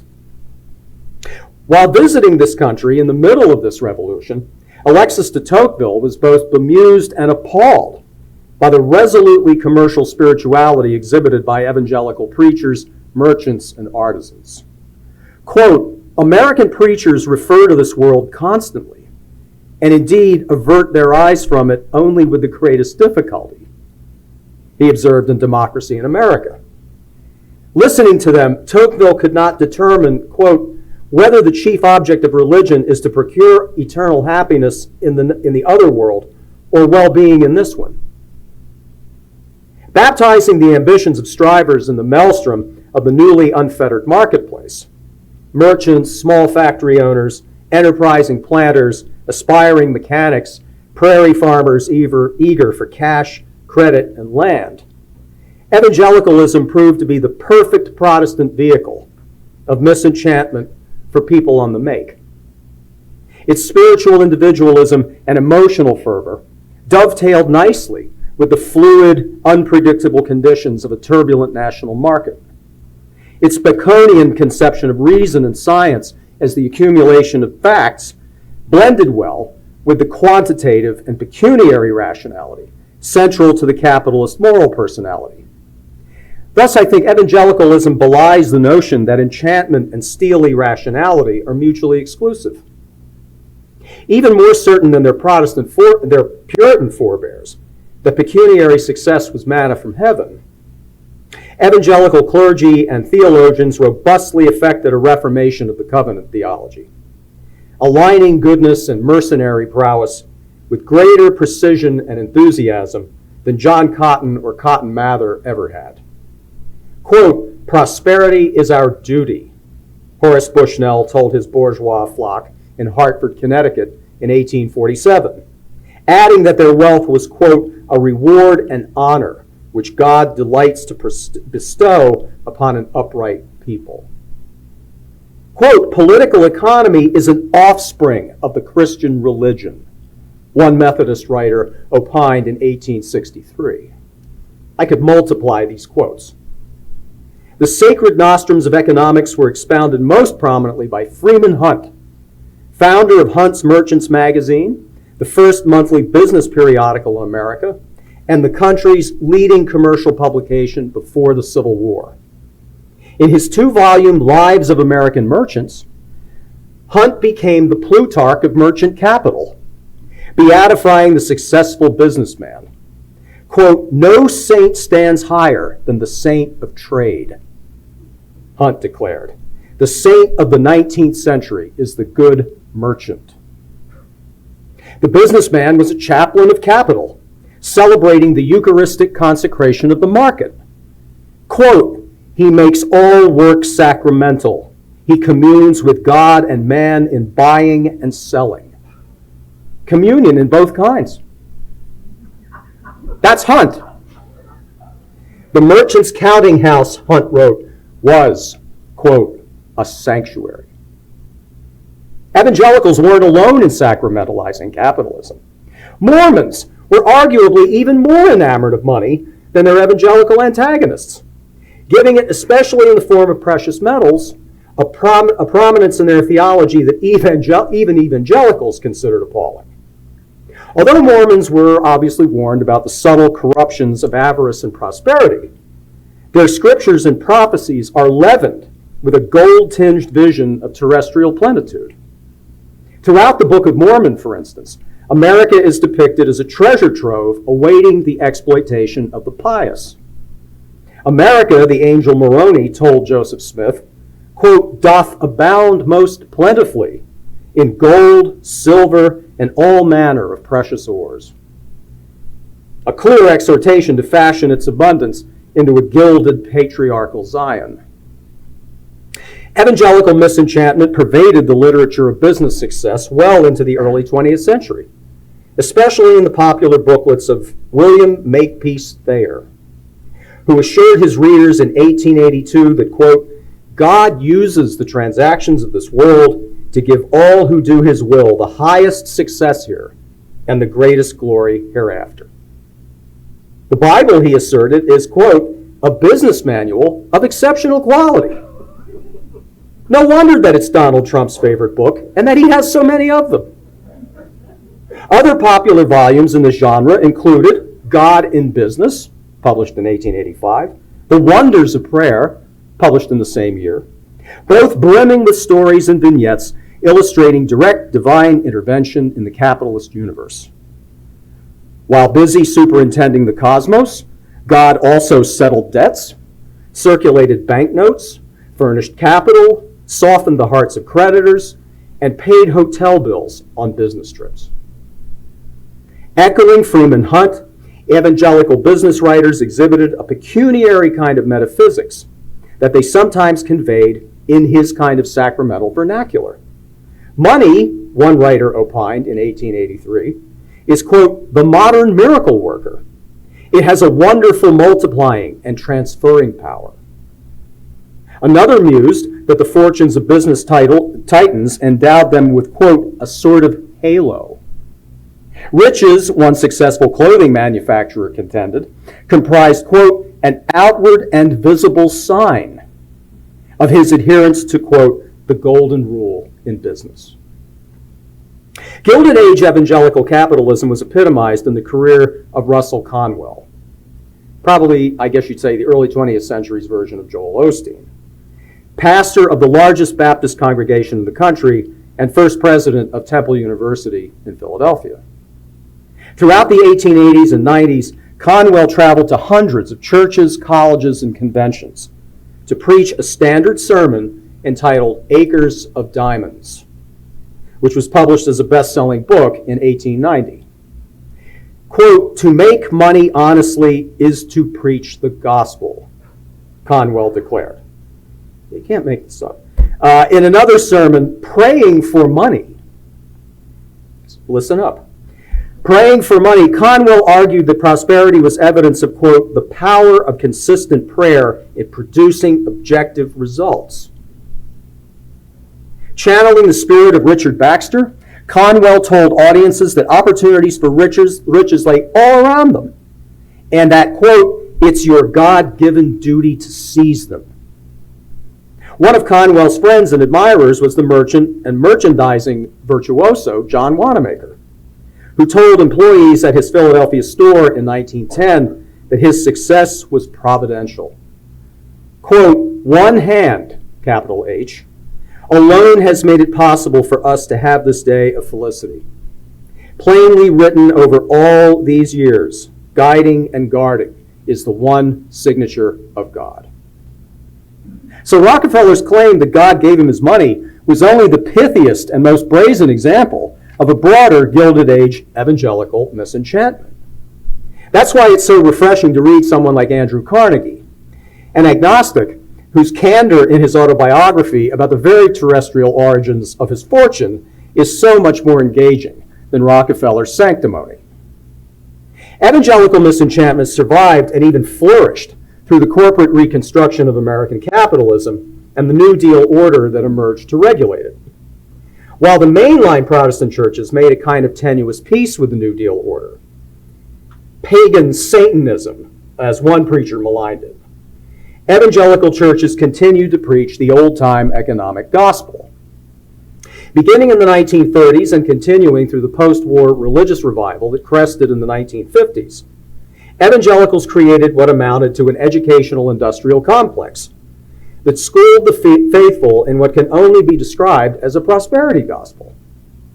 Bankrolled by Howard J. Pugh of Sun Oil and other Protestant business leaders, an archipelago of colleges, universities, parachurch organizations, publishing firms, and other lay groups promulgated a modern synthesis of Protestant theology and capitalist economics. The Christian Businessmen's Committee, the American Council of Christian Laymen, the Committee for Constitutional Government, the Christian Freedom Foundation, the Foundation for Economic Education, and especially spiritual mobilization, led by Reverend James Fifield, the, quote, apostle to millionaires, included thousands of dues-paying and politically active entrepreneurs, managers, and other corporate professionals. Now, this sober Cold War version of the evangelical prosperity gospel was expounded in magazines such as Christian Economics, whose circulation peaked at 200,000 bi-weekly subscribers in the early 1960s. Funded by Pew and Reverend Norman Vincent Peale, champion of the power of positive thinking and pastor of the Marble Collegiate Church in Manhattan, attended by Fred and Mary Trump and their children.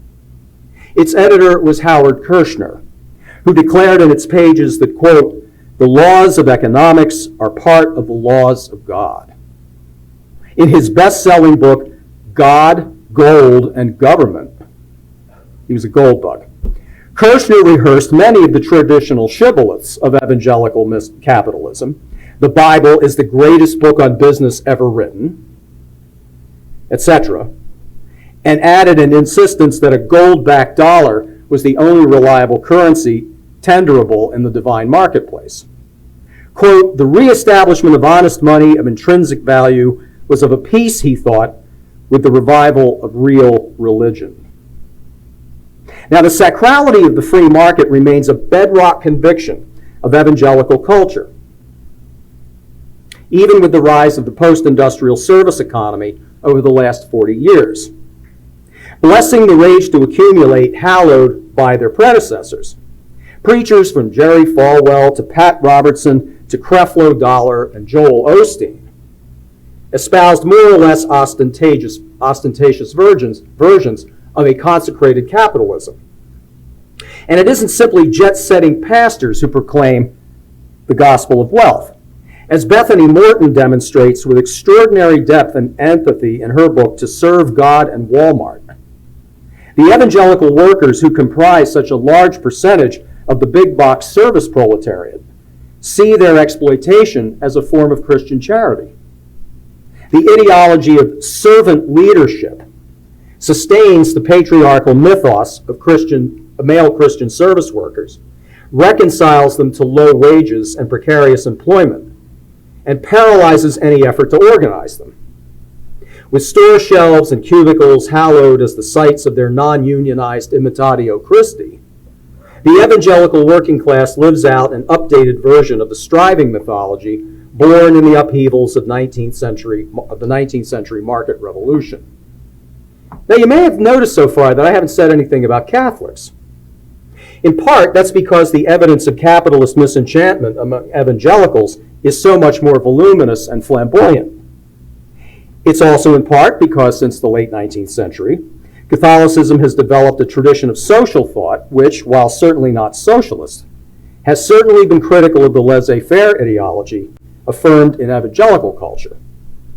It's also in part because the infiltration of that misenchantment into American Catholicism began in earnest after the Second World War, as more and more Catholics entered the professional and managerial classes. Nonetheless, intellectuals such as Michael Novak and business leaders such as venture capitalist Ken Langone speak for many of their fellow Catholics when they sing Te Deums for the wonders of unfettered markets. In his 2018 book, I Love Capitalism, ! Langone even echoes Rockefeller when he thanks God for bestowing on him, quote, "my wonderful ability to assess risk." Well, Langone's ability to assess risk led him to support Nikki Haley in her bid for the Republican presidential nomination. As Donald Trump might have put it, sad. Understanding American Christian misenchantment is crucial to understanding Trump's appeal to many Christian voters, especially to evangelicals, who look poised to give Trump in November the same 4/5 of their vote that they gave him in 2016 and in 2020. Christian allegiance to Trump isn't simply a matter of predominantly white believers alarmed by the erosion of their racial, cultural, and demographic preeminence. It's also the perfect harmonic convergence of an avaricious confidence man with a faith in the divinity of American capitalism cultivated by centuries of pecuniary theology. As I noted, Trump himself was, as a boy, a member of Peel's Church in Manhattan, a shrine to the power of positive thinking. Trump's vaunted reputation as a savvy and successful businessman, laughable to anyone familiar with his long career of misjudgment, chicanery, and failure, is often cited by his evangelical and Catholic supporters as a sign of his divine anointment. This helps to explain why, as Michael Bender of the New York Times recently reported, Trump's rallies now conclude with solemnities that resemble the altar calls of evangelical revivalism. So Trump's hawking of a $60 God Bless the USA Bible, while certainly cynical, is simply business as usual. If one recalls the long history, excuse me, of evangelical friendship with the unrighteous mammon. Trump is a vessel, not only for resentment and grievance, but for hope. Hope in the continued promise of American capitalism. Which is why I suspect the capitalist misenchantment of American Christianity will not be dispelled anytime soon. The desperation that suffuses the frenzied support for Trump points both to the persistence of pecuniary idolatry and to the lack of any clear, viable, and popular alternative, a testament to the impoverishment of American Christianity's moral and political imagination. Although there have been and are countervailing voices in the nation's religious culture, some of the social gospelers, the Catholic worker movement, Christian socialists, to name a few, they are and remain too few and too marginal. In the minds of so many American Christians, Jesus rides into the New Jerusalem, born not on a donkey, but on a golden calf. Thanks.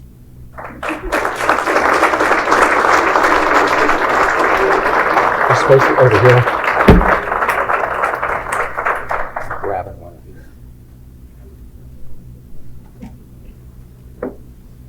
On that hopeful note,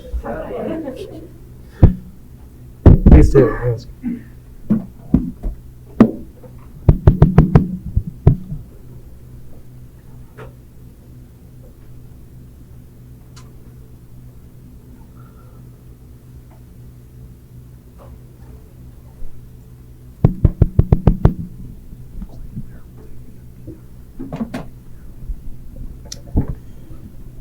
We have plenty of time for audience questions and Q&A.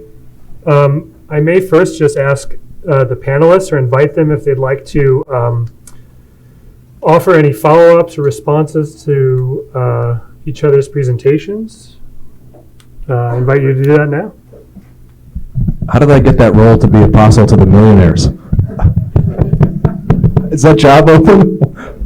Well, Joel Osteen has it.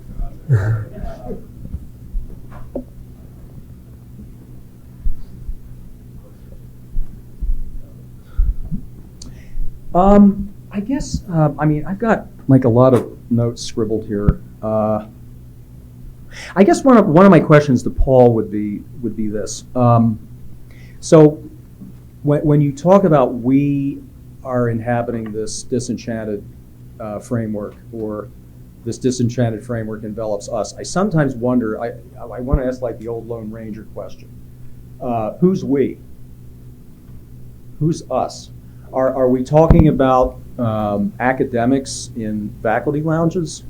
I mean, because it seems to me that we're not necessarily talking about people who go to Joel Osteen's church. And I don't, I think Osteen's followers have what I would consider a very permeable view of the world. Just as you note the Houston church and the various clubs and organizations that they have, I don't see why these things are mutually exclusive. Some sort of a belief in an enchanted universe that's somehow leavened with the presence of God, and having these various clubs. So I guess I'm just wondering why these things seem to be mutually exclusive, or am I misunderstanding it?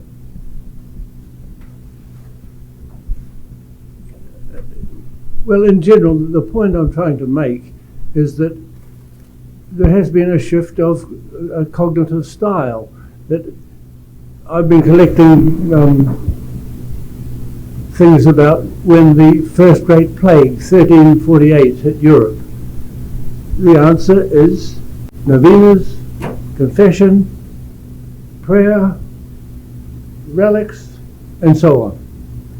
Along comes COVID now, and the answer is to throw billions of dollars into vaccines. And I think that is a point worth making, that there has been a cognitive shift. And why are we so much richer, so much more productive than previous ages? Because of that cognitive shift, with all the problems that it brings. And of course, Bill's a big champion of this. Differentiate what's going on. There was a time in the Middle Ages and the time of the Great Plague. It was darn hard to separate economics from politics, from culture, from religion. I think we can do that now. And you can actually analyze Joel Osteen's message, and I think we can be pretty discriminating just because, he's fit the wealth of Abraham, the riches of Solomon, the success of David. All these things, they're not actually made religious just because you quote the Bible to support your contention. So I just think it's worthwhile just differentiating that, but I certainly am not saying that every single person alive today is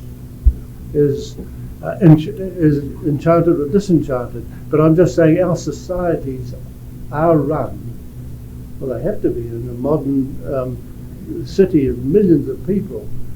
The organizational, the structural, institutional basis of that is on a newer mentality, newer imaginaire. So I think it's worthwhile. I don't have any problem with the points either of you were making. I'm making a rather different point that I still think is worth making, that there has been a cognitive shift and we have to allow for that, and that's basically why we're so much more productive. Not better people in any way, but we certainly are a darn sight richer than people were in 1800.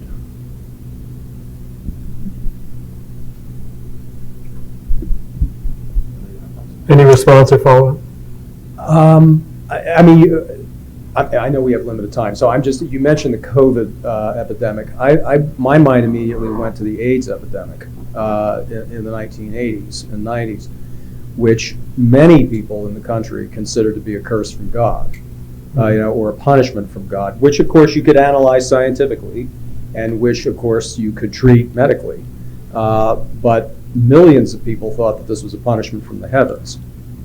And I don't think, therefore, that they would at all, they might even completely concede your point that you could study this scientifically and treat it medically. Still, it's a curse from God. So, God does, in fact, reach into what, Charles Taylor called the immanent frame and remake it.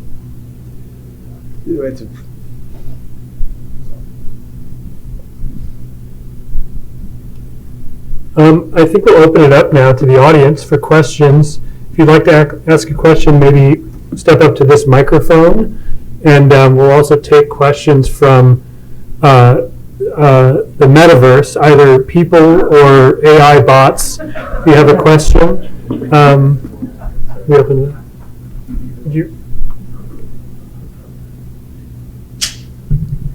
Thanks to the panelists. So David Lantigua from the University of Notre Dame.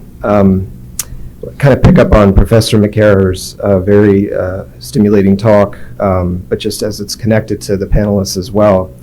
And just really thinking about this religion of capitalism in the U.S. context or colonial North America, having more to the story to tell. So I'm a theologian, so I want to kind of do more to think of the hope that there could be in the story that's getting lost in the exclusive focus on the emergence of capitalism. I mean, that emerged in a context of struggle. And what I'm thinking here is, and in your text, you give a good amount of attention to Locke, John Locke's importance, particularly the Second Treatise of Government, where he talks about particularly the importance of money, particularly money in as a certain result of the commodification of land in particular.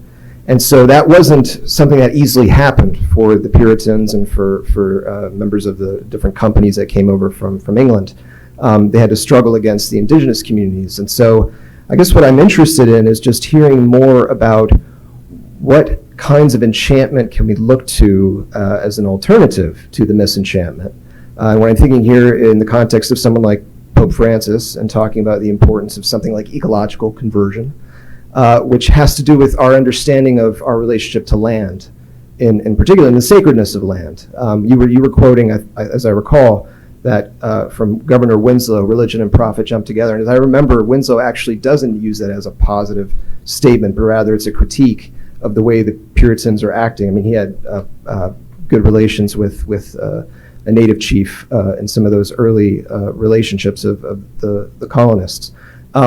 Roger Williams would be another example of someone who was a critic of the way that the English were expropriating land against native claims.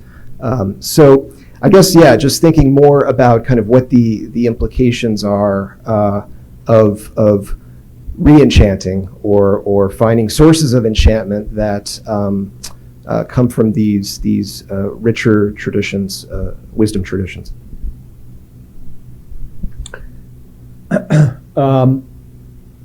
Yes. I mean, we do in fact have these traditions. The problem is that, as I said, I think they have been relatively weak and few. Now, that doesn't mean, of course, that you don't look back to them. Certainly, it seems to me that Pope Francis has placed a great deal of emphasis on respecting a lot of indigenous traditions regarding land. I mean, this is a big theme, as I recall, of Laudato Si. I'd also say that one could also look to pre-capitalist notions in Europe about the use of land. You're absolutely right. I mean, the formation of capitalism took 3 or 4 centuries, and a lot of this was about a struggle between feudal conceptions of land as having some kind of a sacral significance. You couldn't simply buy and sell land. It was actually entailed, in some way. Now, of course, along with that goes an oppressive feudal structure of social relations. But also, it seems to me that there was a break on efforts to commodify land and eventually to commodify labor at the same time. So, I could try to just tell everyone to, buy my book and read read about this alternative tradition, but I'll of course refrain from that. I do think we have to look to the past. I'm very big on this idea that Marx got it all wrong when talking about what he called the poetry of the future. No, Marx was every bit the progressive that capitalists are. Marxism and capitalism in many ways are kin. They're not antagonists. And so I do think we have to look somehow back to the past and look towards some kind of updated, renovated versions of these forms of wisdom. So, I really want to agree with that, but I just want to say one thing that I think is a little harder, and it's that I actually don't think we need any new ideas. I don't think ideas are the thing we lack. I think it's collective conviction to change our lives. That's the thing we lack. So if we want to actually be serious about not living in the kind of capitalist relationship with ourselves or with land or with one another or with all those things, if we want to be serious about that, we don't need more ideas about that first. We need a collective conviction to be able to say, I will no longer be a part of that. And there are models of that, contemporary ones, not that I disagree with the past, but there are contemporary ones we can look through. For example, the radical Catholic workers that we've talked about, right? But they're not the only ones. There's a Jesuit who works in the Twin Cities. His name is Thomas Bambrick, Father Thomas Bambrick. He has an older brother, John, and John Bambrick lives on a Catholic worker farm in rural Kansas with his wife and 4 children and these kind of homesteaders around him. And this guy grew up in urban Detroit, all this. He went to Jesuit high schools, all this kind of stuff. And he said he looked at the face of all these kinds of things and said, no, right? That's what I think we're missing, is this willingness to change our lives rather than more ideas that we somehow think will solve the problem for us. We have to take Rilke more seriously. Right? Yeah, we see the archaic torso. We have to change. Can I just make two brief Go ahead. Two brief reactions.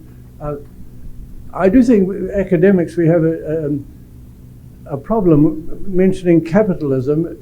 We seem to autocorrect all the time. We basically mean untrammeled capitalism, unchecked capitalism, capitalism unbound. I've lived in places where unless somebody comes and invests some fairly quickly, with the rise in population, there's no jobs for anybody. Please, somebody come and invest. Start a factory, start a firm. And you don't have to be like the International Red Cross. You can make a profit as long as it's restricted. But I feel bad coming to the United States and ending up preaching capitalism. So I won't give myself away further. The other thing is looking to the past.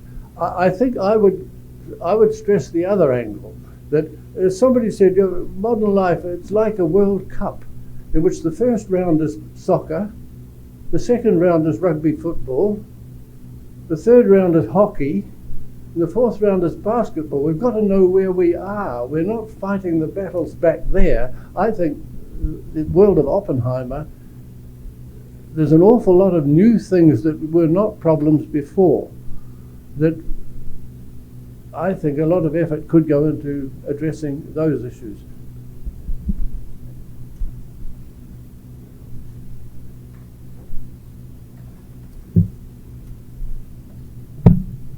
Okay. Thank you, gentlemen. You've given me a lot to think about, as all of us have, and you make me think about the idea of, we're in an academic environment, the idea of intelligence. And for Catholics, the idea of intelligence is bound up in the gifts of the Holy Spirit. We're approaching Pentecost. And those gifts include wisdom, understanding, counsel, and good fear of the Lord. And so you have made it very clear today that intelligence without those gifts of the Holy Spirit is folly. So thank you. My next issue is related to how we as Christian Catholics have something that's very basic, that's in the Bible, another very large book, and but worth reading. Take my word for it. It's got a lot of meat.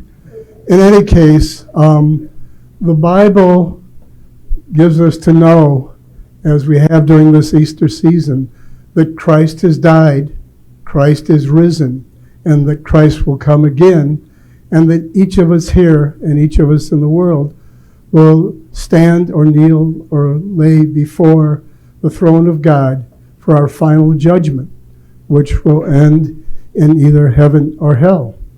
So I think in talking about economics and all the other things in a Catholic context, I noticed that the one name that wasn't mentioned during all of this related to the poor and helping is somebody by the name of St. Vincent de Paul. He might be worth reading about. Thank you. Thank you. Sounded like a challenge more than anything, but any responses? I take it, a fervorino, yes, just what we need, and thank you for that. Well, I might try to maybe piggyback on that to pose a question to the panel. To what extent is the ways in which you've each characterized the conditions for the situation of enchantment, misenchantment, disenchantment, in what ways is it difficult or easy to be enchanted or enact enchantment toward that reality of the incarnation, crucifixion, and resurrection of Christ? I mean, I think that might be another way to frame that. That if the good news of Christianity has an enchanting power, what is it that might make that more challenging in these times, or might make that easier? Yeah, I mean, I think that's a great question and a very difficult one. I think, as you can tell, I am not particularly taken with a definition of any religion. I think I agree with Professor Cavanaugh that I don't think you can really define religion itself outside of a particular context. So, I'm just not particularly interested in that. What I am interested in is, patterns, forms of life, what Wittgenstein would say, like life worlds, ways of living that are conjoined emotional, affective experiences, narratives and rationalities that are born out of them, collective patterns of action that we do. So that kind of thing that is what I want to tell. And I start there to say that I think that what Christianity needs to take seriously today is how seriously, how deeply it is willing to build a form of life that puts at its heart the reality of a God who so loved the world that he always enters more closely into experience with others rather than removes himself in separation. And mostly I think that we're more, Catholicism itself, we're much more interested in having fights about who is correct or incorrect about a particular theological principle. And it's not that I think those are unimportant, they can be important. But I think it's much more important for us to take seriously proposing a way of life to human beings than talking about ideas. I am of the conviction that if we live incarnationally as a community, what we will rediscover again will look a lot like the Catechism of the Catholic Church. I don't need to start from there to get back here. I can just start by, loving the poor, Vincent DePaul, right? Or, I'll stick with that. I don't need to give more Jesuit examples, right? But those kinds of things are where I want to stay focused. But I would also then open that up with forms of life to say, I don't see any reason why there cannot be other forms of life that go by the name of other religions, right? Versions of Islam, versions of Hinduism, versions of Buddhism, versions of non-belief, like quote unquote non-belief, right? That can't be animated by things that I want to collaborate with immensely. That's in fact how I take Pope Francis's, one of the first things he said to us in the church, that after his election was that we need to learn how to walk as far as humanly possible with those who disagree with us theologically until we have reached a point where we just cannot walk any farther. But until then, we walk together on that road. And that's what I am interested in, putting the friction on my own life. That's how I view the vows of poverty, chastity, and celibacy, or poverty, chastity, and obedience is. It's so Jesuit, damn it, so close. Sorry, but that's how I view that. The friction on it, right? That's what we need, and I need that on my own life. So. Okay, so I guess this is just me being an incorrigible Marxist. As Peter Moran once said of the Catholic worker, the bottle always smells of the wine it once held. But I am, I guess I'm a bit more interested in ideas than you are, and the reason is that it seems to me you alluded earlier, right, to Occupy Wall Street, and one of the, I think, very legitimate criticisms of that movement was they had no idea about what they wanted to do. The idea was that, well, we all get together here in Zuccotti Park or Hyde Park or wherever they were. Well, just somehow it'll just come. Somehow great big kumbaya moment or something where, the power of our collective solidarity is somehow going to tell us where to go. No, it isn't. You actually have to have some ideas about where you want to go, what you want to do. Now, I know that doesn't necessarily pertain to a discussion about enchantment and disenchantment, except that I think, again, I would argue that some of the best ideas about where we should go and what we should do come from this tradition, I think capital R romantic tradition, that in fact does see the world as a place of sacramental value and significance. And their policies and their visions of the future were very different from those that were much more secularized. So I guess I'm just sort of trying to balance the scale here and say that I do think we have to think harder about what we want. You know, what do you, which again comes out of a community of belief, right? What do you really want? Which can sometimes be the most terrifying question you can ever ask yourself, you know, on a personal or a collective level. Go ahead, Ken. My name is Ken Woodward. I'm connected with Lewin Christie Institute at the University of Chicago. I didn't hear a word that I thought I might have heard here, which is, excuse me, the word privatization of religion. Let me give you an example. Talk about ritual, accepted ritual. It used to be, when I was growing up, that when you went out to eat, you said a prayer before you, or at least blessed yourself, Catholic tradition. You don't see that anymore. That's enacting in public something that you only do in private. That's just an example. Another kind of example, which came to mind recently, we, 2 days ago, had an event with Dennis Taylor reading his book on the theology of Dante as a theologian. And the question comes up, can you really read Dante without imagining what he would call the right regimes? There really is a hell. It really is an option. It really is a possibility. There really is an opportunity in the next life to be purged. And my God, what do I think of heaven besides as a place where I'm going to see God face to face and see my old friends and neighbors, but usually not in that order, of course.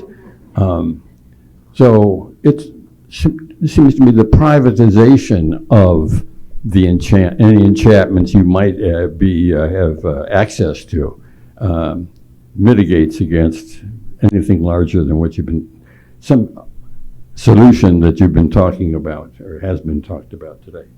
Thank you. Ken, thank you. Just to say briefly for myself, that privatization is part of the diffusion that I was trying to describe. It'd be one of the handful, you could list a dozen, what elements of this kind of thing. But yeah, the removal of those kinds of things to the private sphere, very Max Weber, and that kind of separation of the good is what creates that kind of supposed empty space that the other enchantments, in my words, like flood the zone with. And anyway, yes. The privatization of religion, I think, has accelerated over the last 30 to 40 years. And I'm thinking of, well, two things.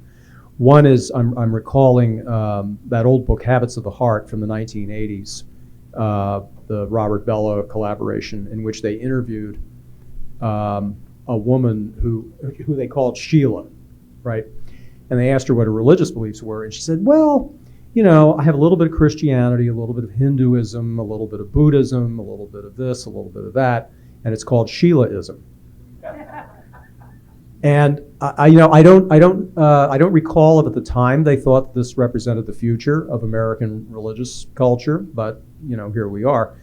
And this is also reminding me of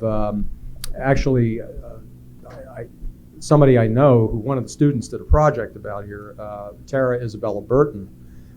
Who's really written a lot of really great stuff about what I think is precisely this question of the privatization of religion. And she talks about in her book, such as Strange Rites, right, R-I-T-E-S, about precisely this phenomenon of a kind of customized spiritual life, where you get to decide both what the contents are, the parameters are. And so this seems to obviate any kind of religious community.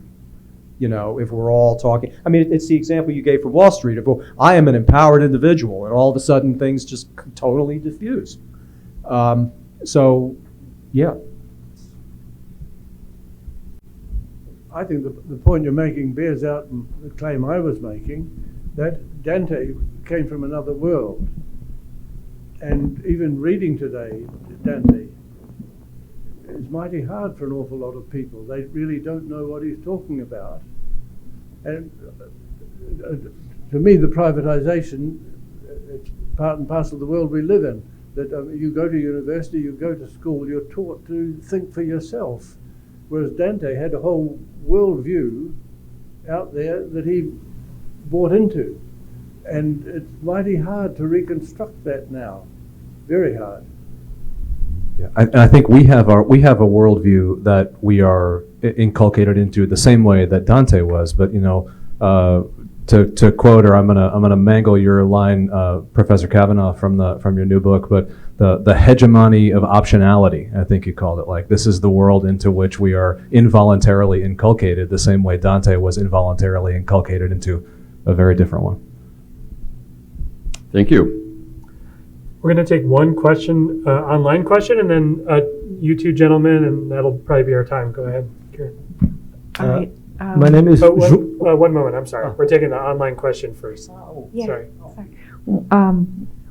We just had two other questions pop up, but we'll save them for later if there's time. But Elizabeth Gropp on our Facebook audience says, many thanks to all the panelists, and has a question for Father Gilger. What are some examples of the thick practices that you recommend? And can you say more about the pedagogical ways you effectively engage college students on these topics? I don't think an AI bot would have asked that question, so we can trust she's real. Thank you for presuming that I have effectively engaged people pedagogically. I really am grateful for that. So I'm just going to pass over that assumption. But I will say the thick practices, I think it's a very important concept. Thank you for the correction, which I accept, about the importance of ideas. I do agree. But but what I want to say there about the kinds of thick practices that what we can do in our lives is, some of the work I'm working on lately is a close analysis of 3 of the new Catholic ecclesial movements, new quote unquote, in the Catholic Church, so the last 80 years or so, right?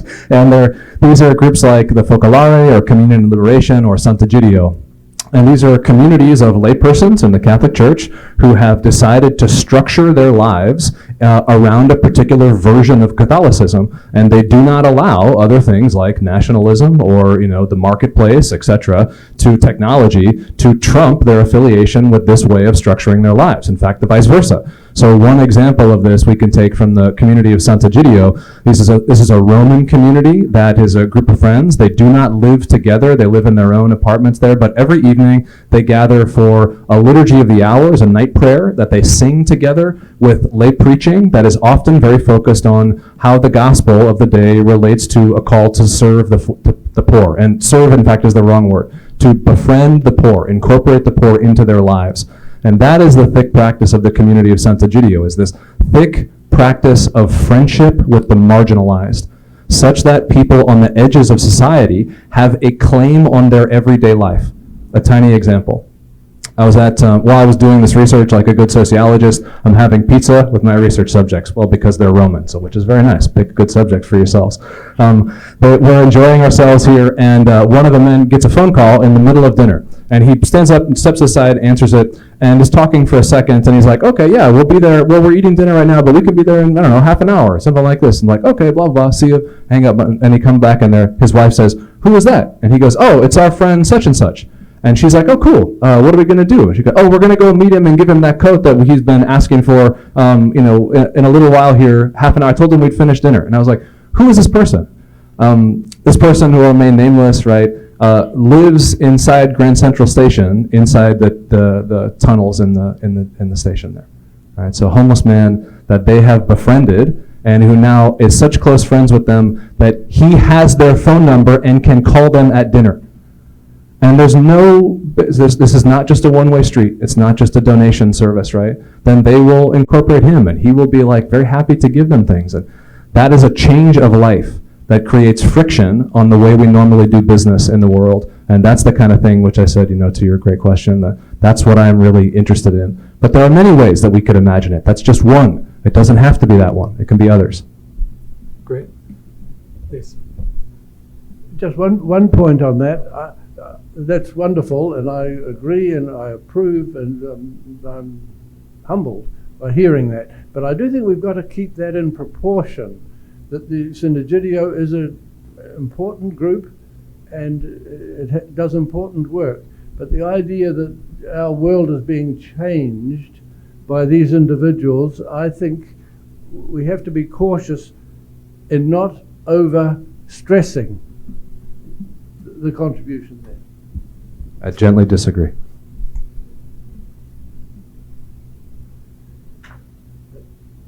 My name is Jung. I'm sorry for my bad English, but let's go. I want to thank you for 3 presentations. I want to go to the title, Enchantment, Disenchantment, and Misenchantment. In Portuguese or Spanish, we can have misenchantment, yeah? And so I like this 3 concept, and I think our days we can learn or can accept that enchantment is something that any system, social or group needs some enchantment in order to get spirit to go somewhere. So in this sense, Weber talks about spirit of capitalism. It says there is no enchantment, so what is this spirit? So we can say that the old enchantment that was religious medieval enchantment is over. Now we have new enchantment. So we can see that capitalism creates new enchantment. That is all. Professor talked a lot about that. Okay, this is sociological discourse. Any social scientist can see that. Third concept, misenchantment is not more than social science, because mis has to say what is correct. Then this is kind of the philosophy of liberation, the religion or theology. Yeah. In this question, I have another difficulty when talk about sacred. Everyone uses the concept of sacred as the common idea, but sacred is something that's separate and you cannot criticize. How can you discuss which enchantment is better when my enchantment is sacred? You cannot talk about that. So that we need to accept or need to talk about. So we need another level of the discussion to say this sacred is not good. This is a problem with idolatry.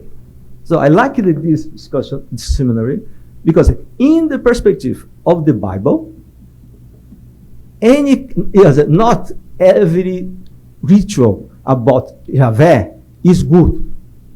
So in this sense, Levinas has an article, From Sacred to Holy, or Saint. So he tried to discuss in the Bible, religion in the Bible starts in sacred and goes in direction to holy. So these are completely different perspective, the dialogue. So I work in these things, other issues. But anyway, so I like you to say something about these 2 different level of the hermeneutic, and this question of how can you talk about which enchantment is good?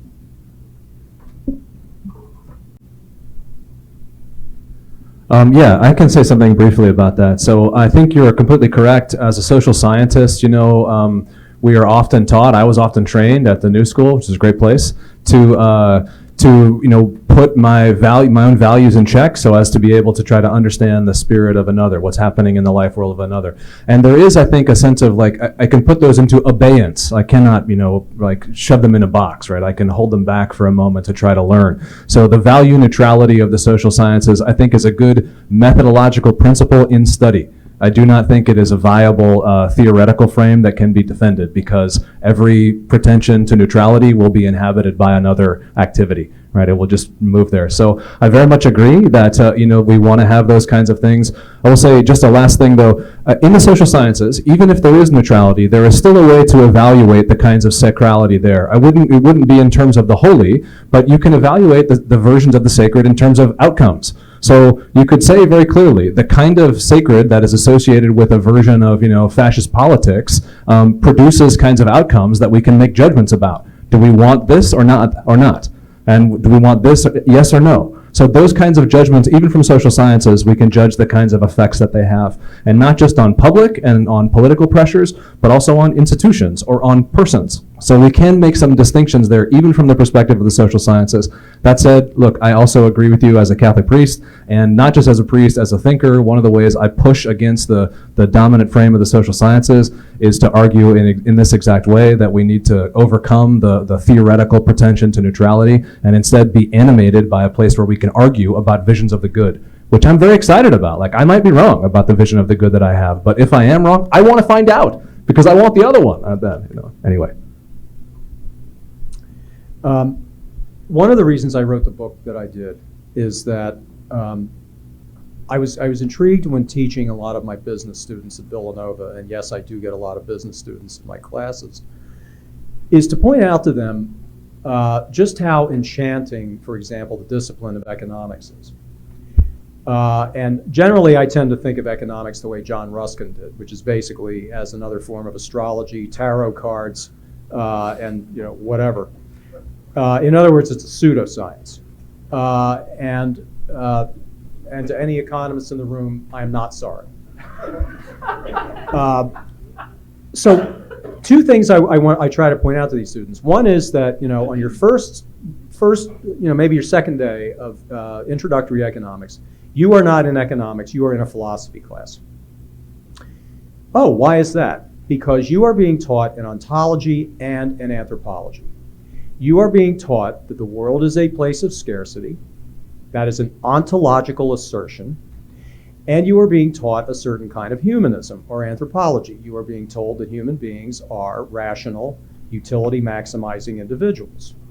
Neither of these is true. If you are a Christian, you cannot believe that the world is a place of scarcity. You simply have to, look at the first verse of the Bible, to figure this out. And secondly, you are not a rational utility maximizing individual. And if you ever do meet such a rational utility maximizing individual, run away from this person, because this is called a sociopath, right? You are the image and likeness of God. Now, what has economics thus done? It has become a moral and metaphysical arbiter of what is real and what is good.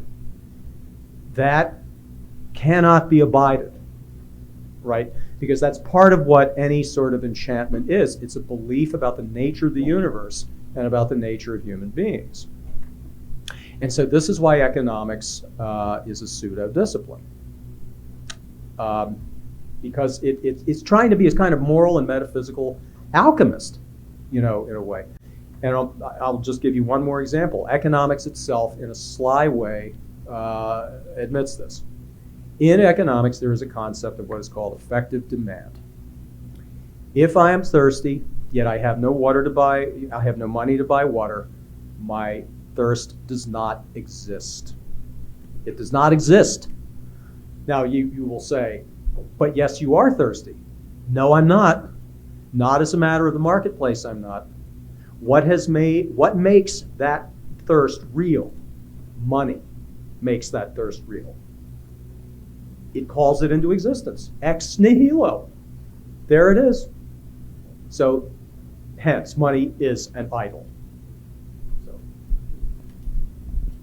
I think you raised some very good points.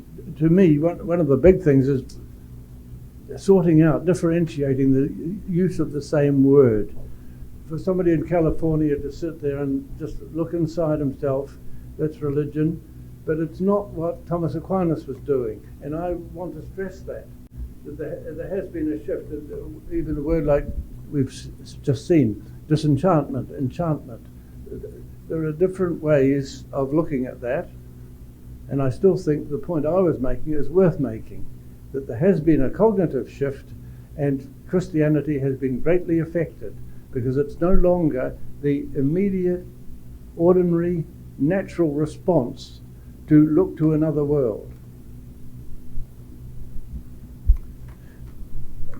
Well, we're past time, so unfortunately I think we'll have to end the panel there. Please join me in thanking our panelists for their wonderful contributions.